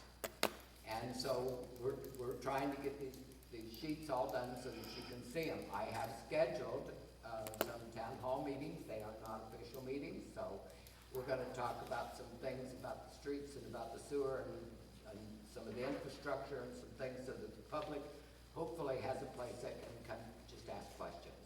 If they wanna do that, that's fine. In the interest of, if you guys are satisfied that we can get some more information to you, and you can come into the office, or you can call, or you can whatever, and look at some of the, if you have a sheet of paper in front of you that has figures on it and you don't understand it, there's nothing wrong with asking what it is. On the agenda, I added that we need to talk about, Cheryl, hold on a second. okay, What you described is that you're gonna put the budget together, put it in the paper 4 or 5 days, whatever number you said, to get it for the hearing. Are we gonna have a working budget hearing with a working budget meeting so us councilmen can be satisfied with what I'll meet anytime you want to, Larry. What? I'll meet anytime you want to. But tell me ahead of time what you want me to bring, because if I don't know what you want, I can't prepare. Cheryl, Yes, I have a copy of one of those reports from 2000 last year. If Arlene, you want to make copies of this tonight, you can give it to him. This will show you what QuickBooks puts out, QuickBooks. And it's his lumped together, but at least it gives you a percentage of how much you spent every month. okay, we're back to the budget.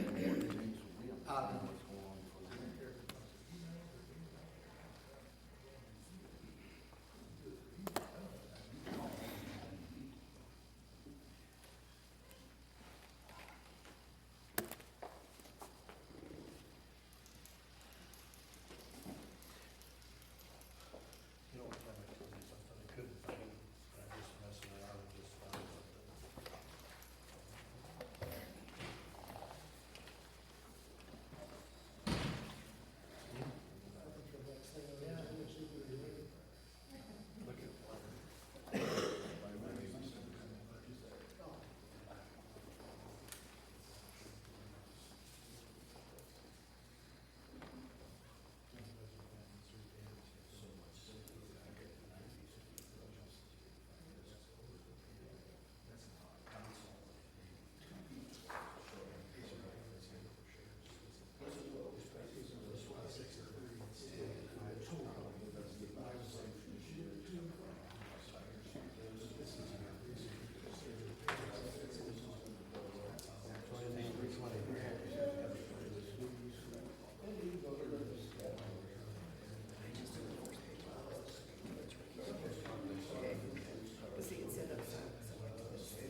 So you're not on the budget committee at the legislature, right?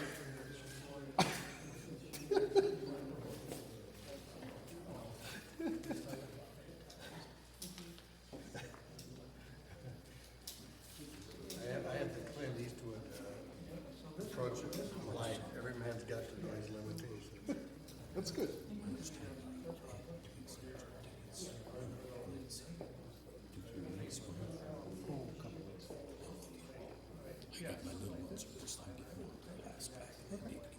Well, when you get your last one, big tickets, you change them.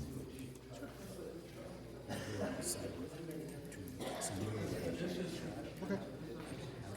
Oh, yeah. I'm all right there yet for little ones. Okay. No problem. And I think I'm gonna start working on this for 4 years and help keep going up the ladder.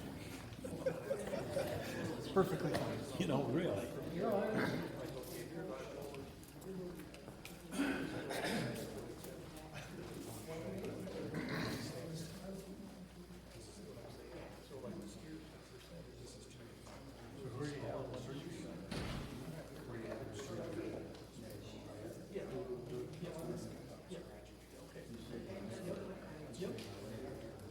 Yeah, that's, yep. Right. Yep, and I see that, yeah, when the first time I saw that, I thought, woo, yeah. But somebody better make some money real fast, right?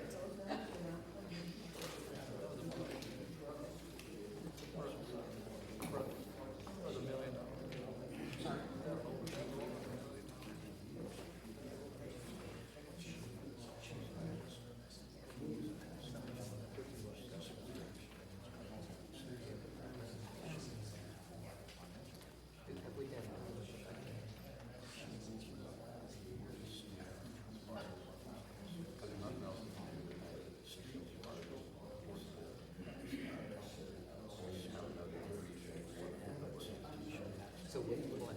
Tell me what you mean by working. You want to work on the actual figures?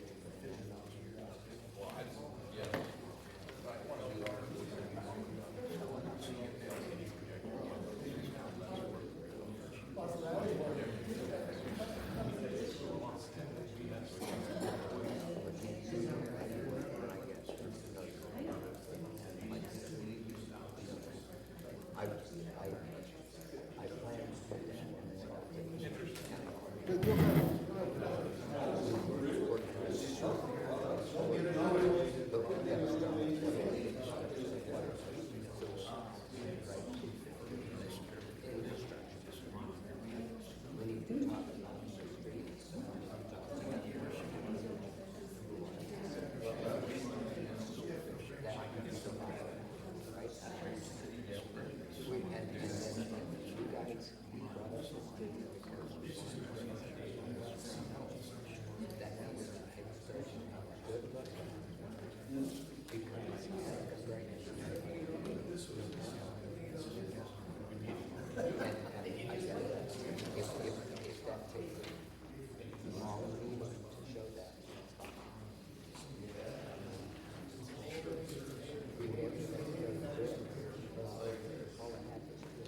We need to get going. Okay. Ready?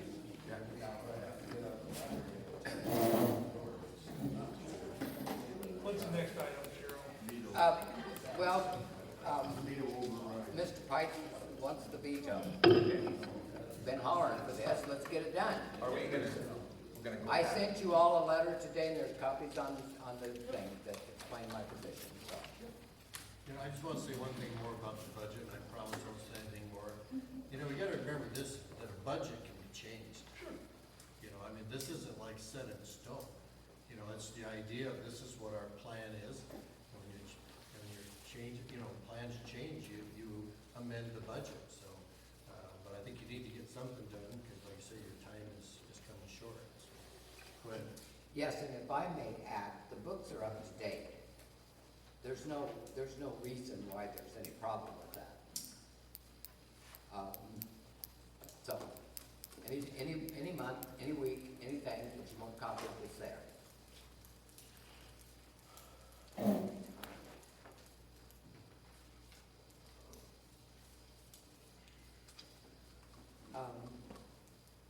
This is your guys' agenda, so you have to decide on which you want to go from there. But the last item on there is that consideration of sewer thing, and we will need to go into closed session for that, so should do that last.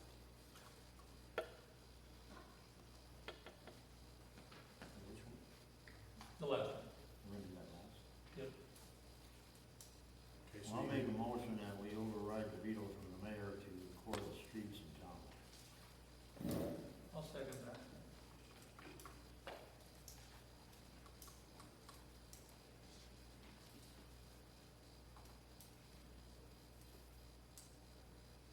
Do you want me to call it, or you want to call it? It's up to you. Or there's somebody's got their hand raised in the Can back. can we say anything before you take it out? Sure. Or not? Yep. I think it was a week ago, I think 2 weeks ago, I was riding my bike, and I went past this house. And gosh, what's that? There was a skidler sitting there. So I went back and I looked, and I thought, oh dear. This, I can't tell you which house it was, but anyway, I went back and I looked, and the sewer lines were dug up and replaced with new sewer lines. So I got to thinking, I'm glad, not because of shale or anything like that, but to stop this, whatever it was, don't remember. Anyway, we have the sewer line from that house in the back of Larry's pickup. I want you guys, we talked, all I heard for the last month or two, we're gonna pave these streets. No, we never said And that. I talked to Larry Tramp, and he says Yankton spends a lot of money, but he says they do it right.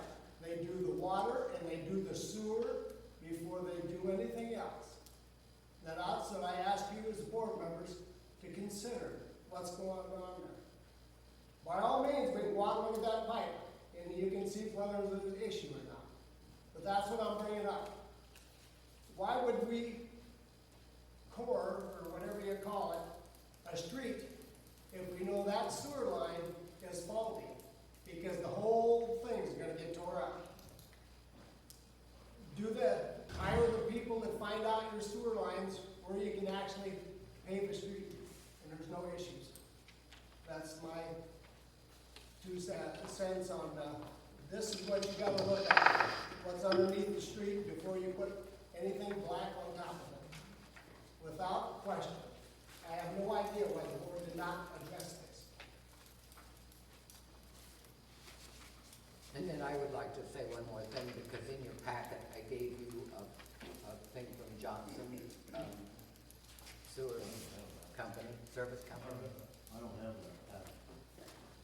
I don't have it. It was laid on your desk. Laid on your desk. Wasn't on my desk. It was a Ross Economic Development budget. And that's all I had, Austin's Economic Development is all I had.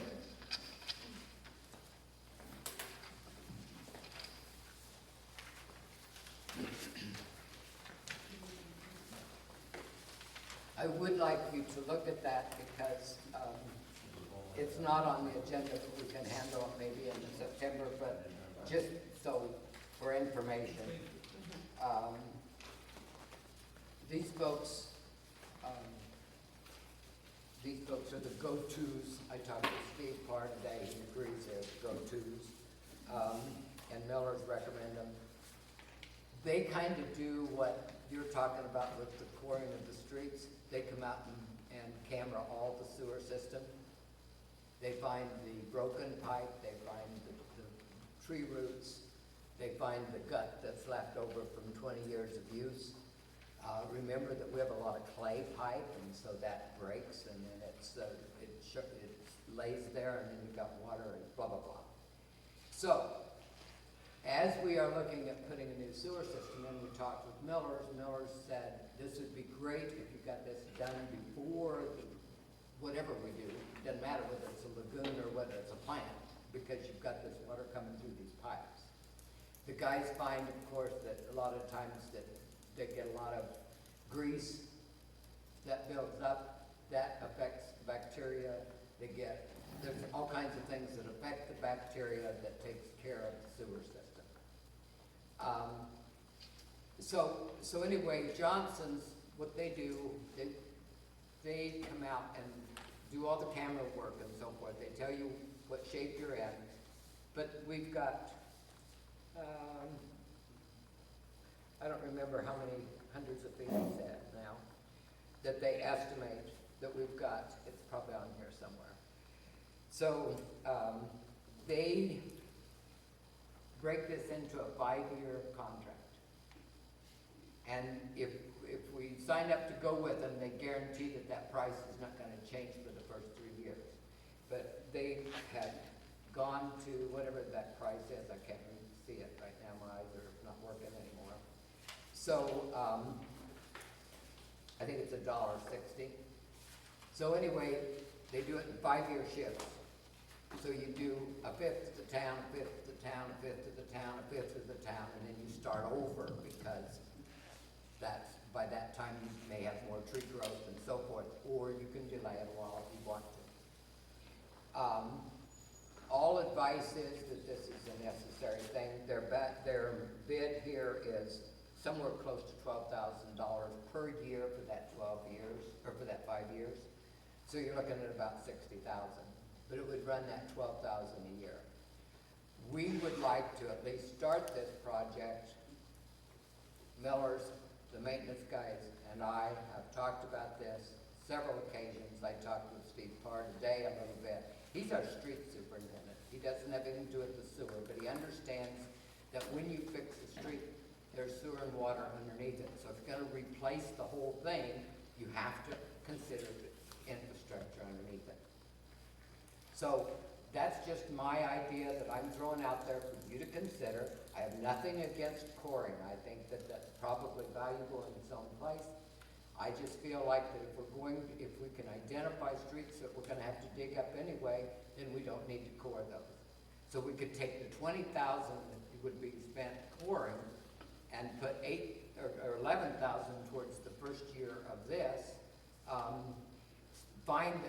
Start them in the old part of town where we're finding this old stuff, and get that started, and maybe set off a half a block or a block that we can tear the whole thing up, put the new infrastructure, and you've got a street like down here. So you redo the entire thing. With that said, I just wanted to throw that out there. That's the reason for my veto, was for us to take a chance to look at this. I urge you to understand that I received this on a Thursday night or Friday night, which is a weekend before a meeting on Monday. And as you're talking about bringing stuff in and you've never seen it before, that road has to go 2 ways. You cannot bring this stuff in at the last minute with no information. None of us can do that.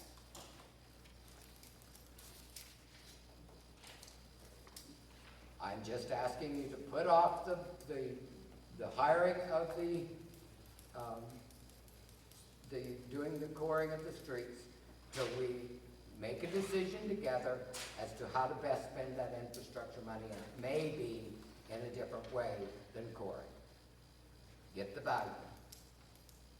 Yes, go, Jamie. Without pouring the streets, we can't, and I'm not disagreeing with this.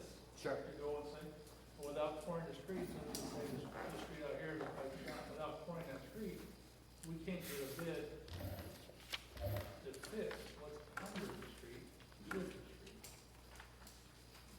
You mean with the infrastructure or the street itself? Oh, Well, the company, if you're going to think about bringing a company in to do the whole works, then they will themselves say, we'll want this section cored. Yes, you may pay a little higher price for one core, but you won't core as much. If you're gonna tear it all up, they don't need it cored. Well, I confirmed that with Steve today. Steve Parr told me, he said, and you asked this question last month, how long do those cores last? And he said forever. No, he said quite a while. Well, he said it lasts, you don't have Okay. to worry about it. We have them cored. At least we know. We don't have to go back and have a company come in and core and delay anything that we wanna do. I have not any problem with this at all. Would you explain what coring does for you? I mean, what is Coring it that does you is take believe the coring? material out, shows how thick and the base is underneath, if it can stand within 4 inches of new asphalt. That's what it does. It just tells us which streets are gonna need more attention, some streets we won't have to do nothing to. But at least we have it on record, and it's a document that we can keep. We don't have to do this right now. We can core and not do anything with the streets until we get this started. Okay, so let's assume that Third Street, was it Third Street where we tore that out? Third and Fourth Street? That's past my place, that's not. Was that where about that was, Larry? Fourth Street. So down there on Fourth Street where they found this really bad sewer pipe, that's gonna have to be fixed. Well, yeah. I The, know it. the guy that came out from his house, that it came to our main, and it's very likely that that whole thing's gonna have to be fixed. We don't need to core that street to know that we have to tear the whole thing up. In fact, we're wasting our time to core it if we're gonna tear it up anyway. There's some streets that don't have sewer going down them. They got, Understood. All I'm saying is we don't we need a don't know citywide what, I core. wanna know, I'd like to know what we have on each road, so we know how to develop a bid or what we're going to do. I Well, understand the sewer problem is a problem in some of the towns. I have no problem with that. But if we core, get it all done, we have it, and we can just pick and choose what we wanna do there. you better check the Don't cost- infrastructure underneath it before you core it, because if it's underneath, it's gone, then there's no need to core it. That's all. I've said that as many times as I can say. James, did you have something else? I guess, I gotta only know how old these pipes on these streets are. There's been very little to no maintenance in this town. I absolutely, and we've known from forever Under the we need, ground. that's, I'm just gonna throw it out there that every pipe in this town should be replaced. and so it's Without, the street without at the running top. a camera down it. Yeah. But But we need, but James, I remember you saying to me, I worked on the sales tax Yeah. option. And you knew it's right in there, in the voting whatever, that the infrastructure needs work. Sure. And we don't have money as a city, so that's why we collected that 60% of sales tax for That that. was part of it. Yeah. That was definitely part of it. As far as that goes, is a drop in the bucket. It is, but we can pad what we have a little bit with that sales tax money. And we should, and we've used it for something, you know. We need to use it. And I'm not disagreeing that we should check out these pipes. All we were trying to do as a board is put a plan together. And pouring, in my opinion, is part of that. To see what, like Larry said, there's probably some streets that don't have any sewer underneath. Maybe that would be a good place to start. Maybe that would be a good place to start. I don't I don't know. know what, yeah. I don't know. Even our maps of where everything is are kind of, you know, the guys have been working on them. Yeah, Right. but So, I would imagine that piece of pipe in the back of the truck is worthless. To me, it's just, and I'm sure it's the same thing for you. It's the priority of where you spend that 20,000, and I'd rather see it go into the On sewer. the north side of town where it's a little newer, it's probably not as bad as it is on Carroll Street, the older side of town. And I'll tell you that Larry can probably tell you where's 2 inches and where's 4 inches and stuff from having laid it. You can go out to any of the holes that have been milled out and measure as far as the depth of it. You go right through my driveway and see I don't have the asphalt anymore. It's completely gone. I don't have any asphalt in front of my driveway, it's just gravel, it's sand. I'd have to see that. There's a driveway on my street that has asphalt in front of it, complete asphalt in front of it. So what was that? How thick was it? Oh, it's not big as this table. Interesting. So I take a trip, there's a lot of houses on our street that, Kim's still here. You have part of the driveway that has no asphalt. There's 2 inches peeling off, for most of the length of the front of my house. Yep, and mine, and Strong's, and not Strong's, but yeah. And that's why, you know, if we can, and I know you guys probably don't see it the way we do, but we see that as why we bought the miller. We have a miller sitting here that we're not using. The reason for the miller was to mill that last inch up and put down an asphalt street. A dry mix, all right? Pardon? No. Right. No. You got your information from,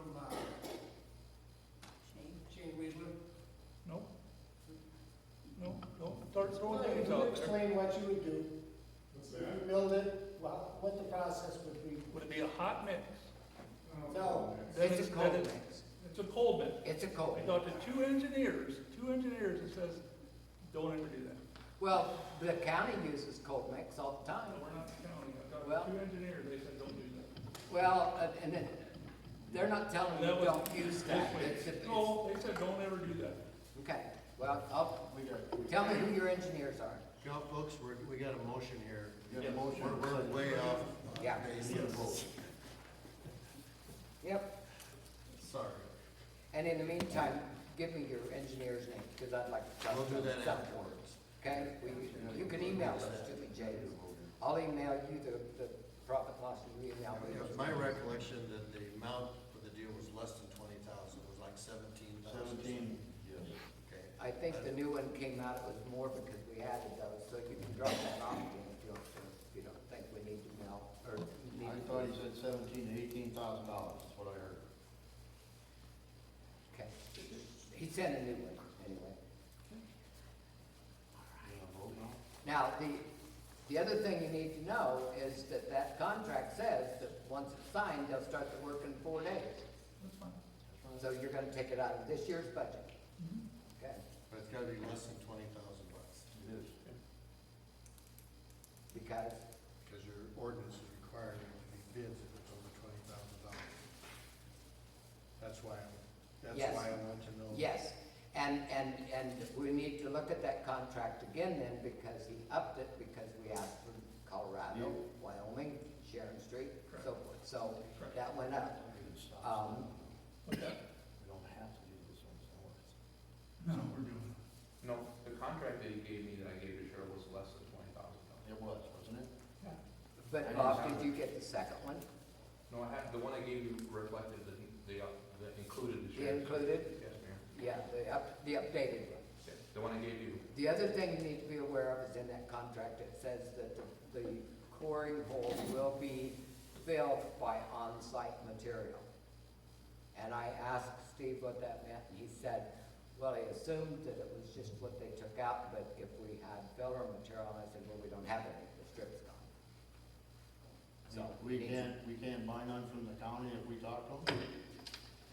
I doubt that they're gonna sell us any, I wouldn't if I were them, then they might use it, you know, but, no, I haven't approached that, so.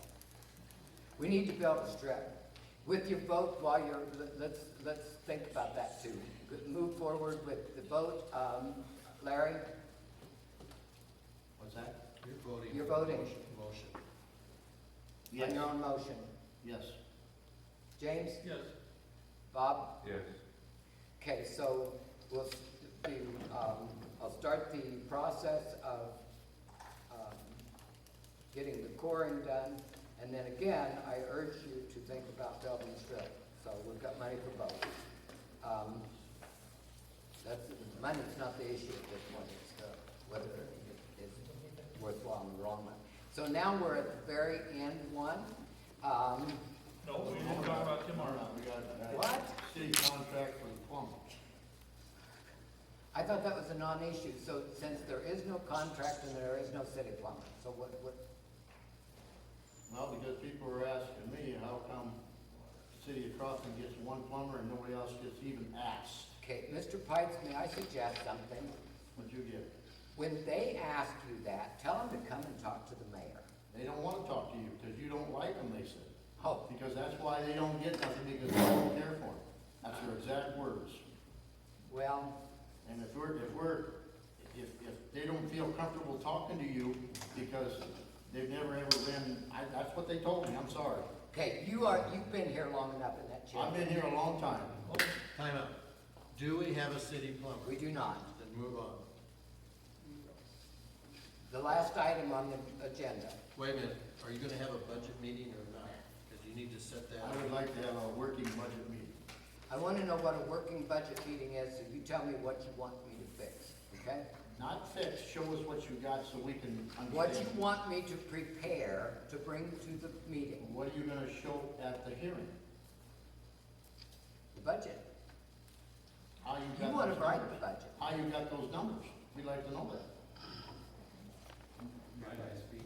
Question. Yes, Okay, I don't know all the details that you'll have to work with, you'll have to work that out, but, Cheryl's done the budget for a number of years. Why don't you just have her do a sample budget for you? And at your meeting, which you need to have, go ahead and work through what seems reasonable in comparing the years. You have to get this done before September 20th. So why don't you go ahead with your special meeting, which you've got to have anyway, and get the comparison for the last couple of years and use what Cheryl Wood put together for a budget this year, for next year, as a sample, and adjust it in the manner in which you feel it needs to be adjusted, going on the past several years. I think is that something like what you need to do? That would be a start. I didn't hear what you said. Well, I think, and you can correct me, Mr. Chief, if I'm wrong, but, lots of times, like, you'll have people with your governor in Nebraska as well as South Dakota, they come with a proposed budget.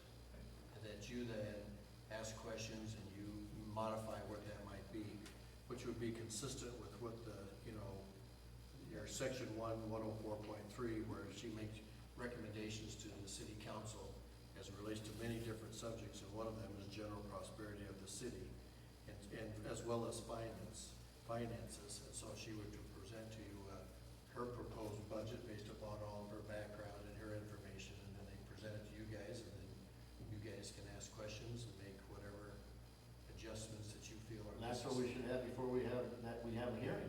We should at least know where we're at with this. Well, I think you can do that, yeah. Would you guys agree? Do that with emails. You have to be a little bit careful with it, so we don't have any issues with the open meeting Okay. laws. Do you see what I'm saying there? Okay. And so that would be one concern that I would have for that, but that would present individual members from, emailing and asking questions to try to information, or stopping by the office and asking that type of a thing. But I think that's, would be an easy way of dealing with that, and I think that's kind of what you're suggesting, is it not, Mr. Chase? Yeah, just some You proposal. gotta start with someplace. I'd put Cheryl- together the Cheryl, put proposed out- budget based, and bring you the paperwork it's based on, yeah? Is that So what I you think want? you need to set something. We're running out of time. Yes. Yeah, you need to set new goals. We're definitely running out of time. Well, I think this first time We're not- around. We just got the numbers, the 20th of August, we just got the evaluations from the county, we're got lots of time. Well, of course, with your maybe budget not here, for meeting. you're not gonna, you just got the most accurate numbers, but you know, you had over the years. Yeah, the projected for next year is what I mean, yeah. Yeah, We've so got you need it. to start We've got it. probably with this, you guys gotta remember, give yourself some credit here. You've made a huge transition from the way that you've done government.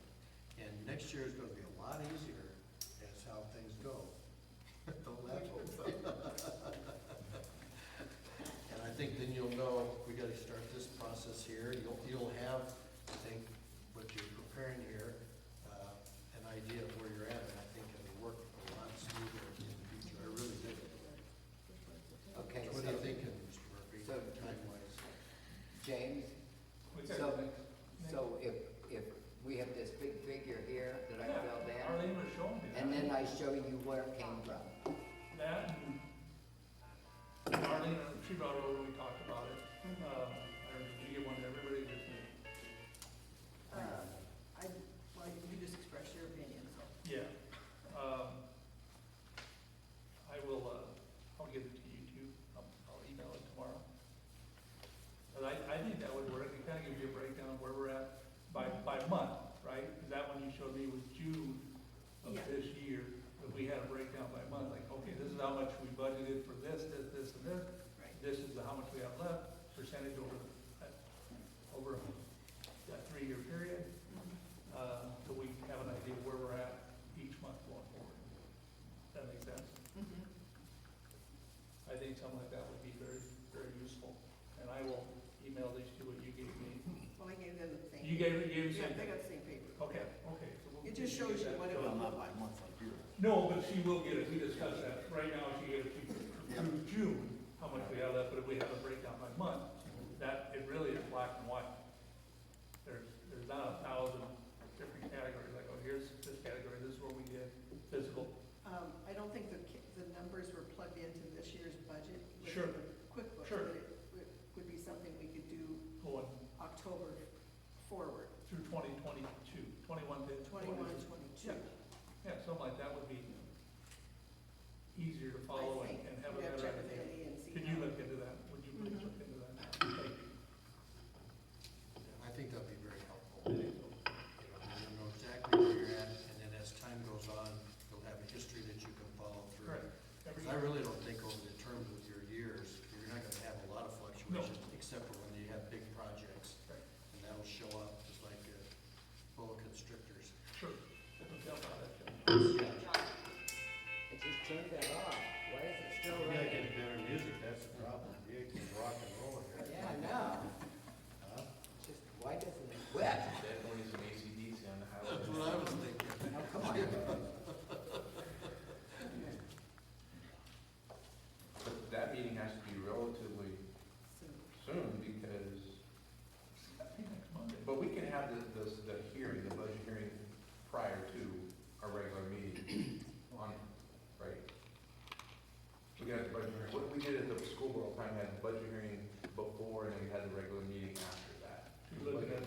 Well, the Normally, reason that the meeting is on the 7th is because of, it's the first Monday, right. and Well, then that's a Labor Day, so it went to Tuesday.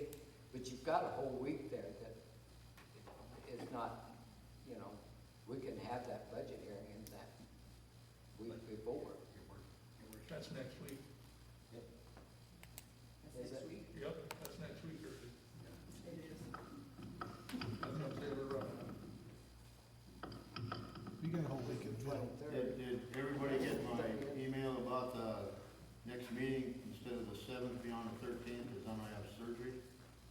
Anybody got a problem with that? I don't know if we can work that or not and pay the bills on time, and we have to approve bills at the regular meeting, but you would be able to come to the budget meeting. So what do you think about having a budget meeting next Monday? Because after that, it's the 7th. Do we have to have one Mondays? Yeah, I'd say, you know, if you want to have it before the 7th, 30th. then have it like at the end of that week. What, Thursday? What day is Thursday? Tuesday, Second. 2nd. 2nd of September, I won't be here. That's already the 2nd? I won't be here either.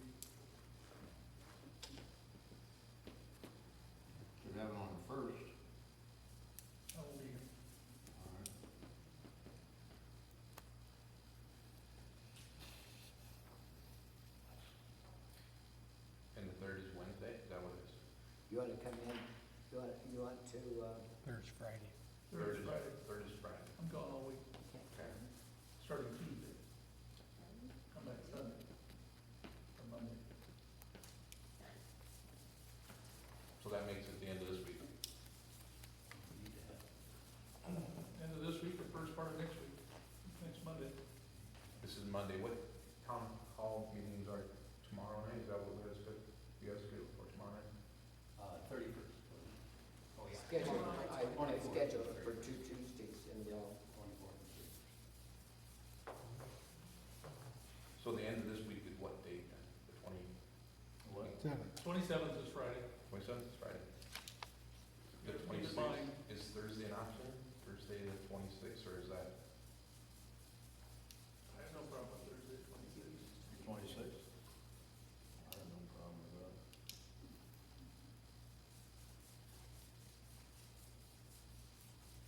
If it'll work for you. 26 will work for me. What is the 13th, for the next meeting, that's what I'm concerned about too. You're not gonna be here that week. No, I'll be back on Monday.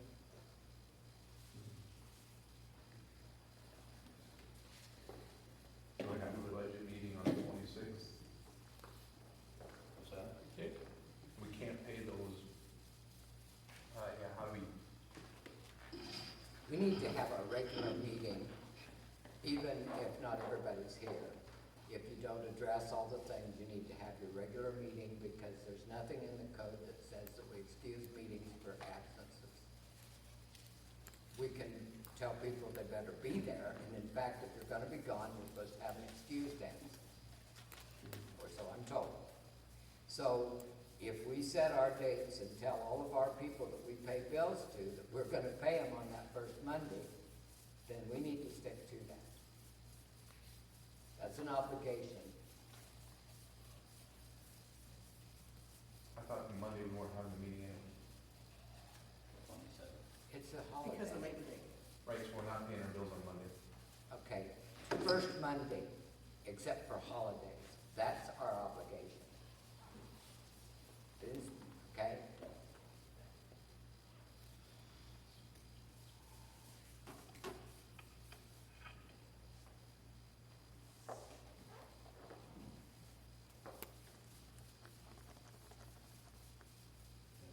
If you want a budget meeting ahead of that regular meeting, then pick your date. I'll make myself available.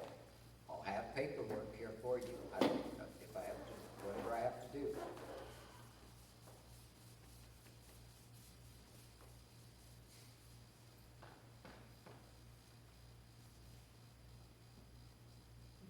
Does next Monday not work, the 30th? If you want it to, it's fine. 30? That'll work for me. But that's gonna be a budget meeting, that's not our No, regular that's meeting. just a budget. Just a budget meeting. And at that budget meeting, if I'm hearing you right, you want me to prepare a mock budget, so to speak, or a trial budget for you to ask questions about and have the paperwork that it is based on. You good with that? I'm good with that. Good with that? So next Monday, the 23rd, or the 30th? And we can't pay those bills ahead of time? No, Sometimes we don't really get some of them until We the do. first. Regular meeting on the 6th, you know, works out. Kind of tough. is there a problem with that date, Bob? The 7th, Yeah, date? one of our council members not gonna be here. Well, we're gonna have times through the next 4 years, somebody's gonna be messing every now and then. I was messing tonight, and, you know, I remember Tom going pheasant hunting, and I can remember, you know, different ones that had to go here and there. I mean, because it was a business, it wasn't just, you know. So, we make those obligations to be here, and we try to be here, and if we can't, we can't. If you're sick, you're not gonna come. So how many does it take to have a quorum? If I can't make it on the 7th, then we're still gonna do Is it? that what the problem is? It will be way better for me on the 13th. How about the 8th? Can you make it on the 8th? We're talking about the 8th, not the 7th. Is that correct?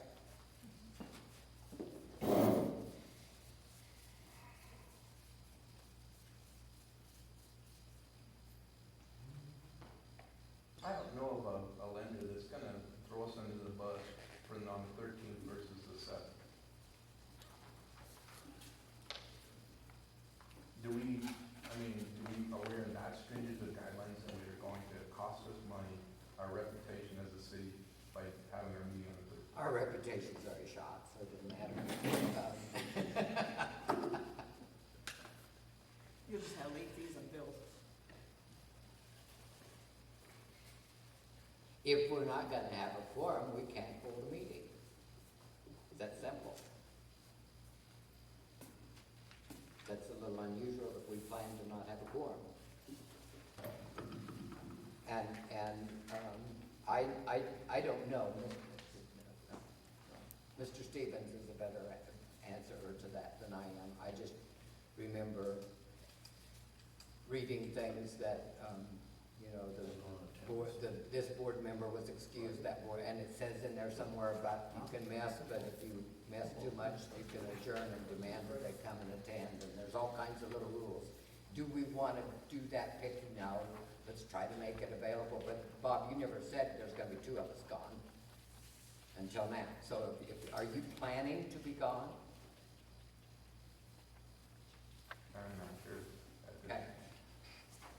We can always declare that meeting time later. Are we gonna have one for one, six year plan? Yeah, we got a 1 and 6 year plan we got to approve, and that was, we can have, if you want to do a budget meeting, if you're gonna all be here, you've got a quorum anyway, you're gonna have an official meeting. So we can probably do the 1 and 6, and you're gonna have to do the approval of,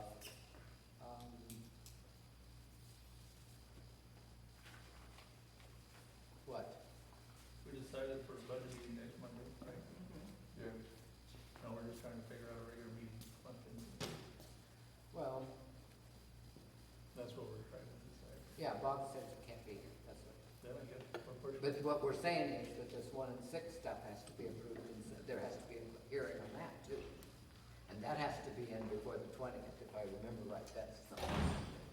Or is it, maybe It's in not. September, but We it has did to be it. published. I didn't bring that date because we figured we'd do it on the meeting, you know. And that can be done at a regular meeting. It's a budget hearing, separate from just like the budget hearing. You don't want to do the hearing. It has to close be it, and go into a published 10 regular days meeting. before, And we'll have to publish that ahead of time. and we won't have time for 10 days. You have to publish it 10 days before the hearing. So we have that hearing the same night as our regular meeting on the 7th, prior to our meeting. Yep, We were that's going what we to. planned to, yeah. That's what the plan was, but. And the budget hearing can no longer be inside the city council meeting, it has to be on its own. So, but it can be the same night, so, You just gotta open a meeting and adjourn it before you start the next meeting.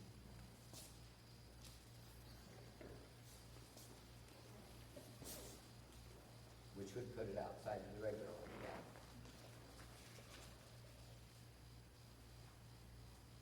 Well, why don't you guys mull over it and let's get this closed up tonight. We'll have Monday night meeting and we decide on the rest of it then, can't we? That sound okay? Can we, Monday, next Monday, the 23rd.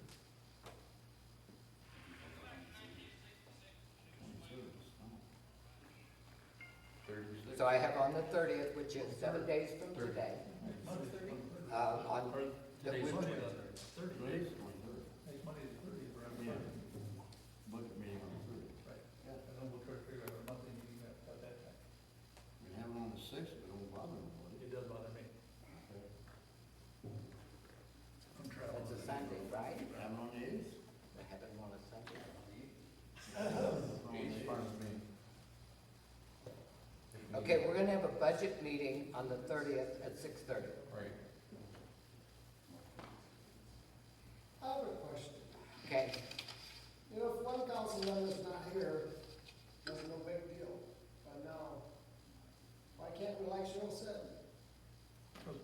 somebody isn't always gonna be here. There's two people that will be missing. and I'm tempted to say something else. Let's have a little humor here. If we can't even decide on a meeting, how are we gonna decide on anything? Let's see if we can, I would entertain a motion, please, to go into a closed session to discuss the sewer. Have we come to a conclusion before that about number one items, anyone to the mayor, or was that built into our discussion about the budget? About what? The first item on the agenda, We never concluded that. right? Should we come up with the conclusion of what we're doing, or do we say it's part of the budget, we're not gonna worry about it, or what do you wanna do? Or you can talk about it, but you can't take any action. Or you'd have to pass an ordinance, you'd have to propose something along that line, so you can talk about it all you want. Okay, Work it into the budget. all right. So I, just You 'cause need to reword it differently than what you're talking about, because the mayor's not doing the spending without approval. So, but just because this is my thing, what's the reason for Real estate. real estate negotiations? yes, That's better than yes, terms of agreement, that's good, thank you. yep, Okay? negotiations, okay? So for the public, thanks for coming, and you're probably not gonna wanna hang around, because there won't be any motions or any decisions, maybe we just gotta talk about what's coming up. Yes, Did you actually vote on your meeting? no, vote on what? Your meeting schedule? We don't have to vote on the schedules, I don't think, I think we just have to set them. But we do need to vote on going into closed session. And I need a motion for that. I'll make a motion to go to closed session. I'll second. Thank you, Bob. Vote. And James and Larry. So.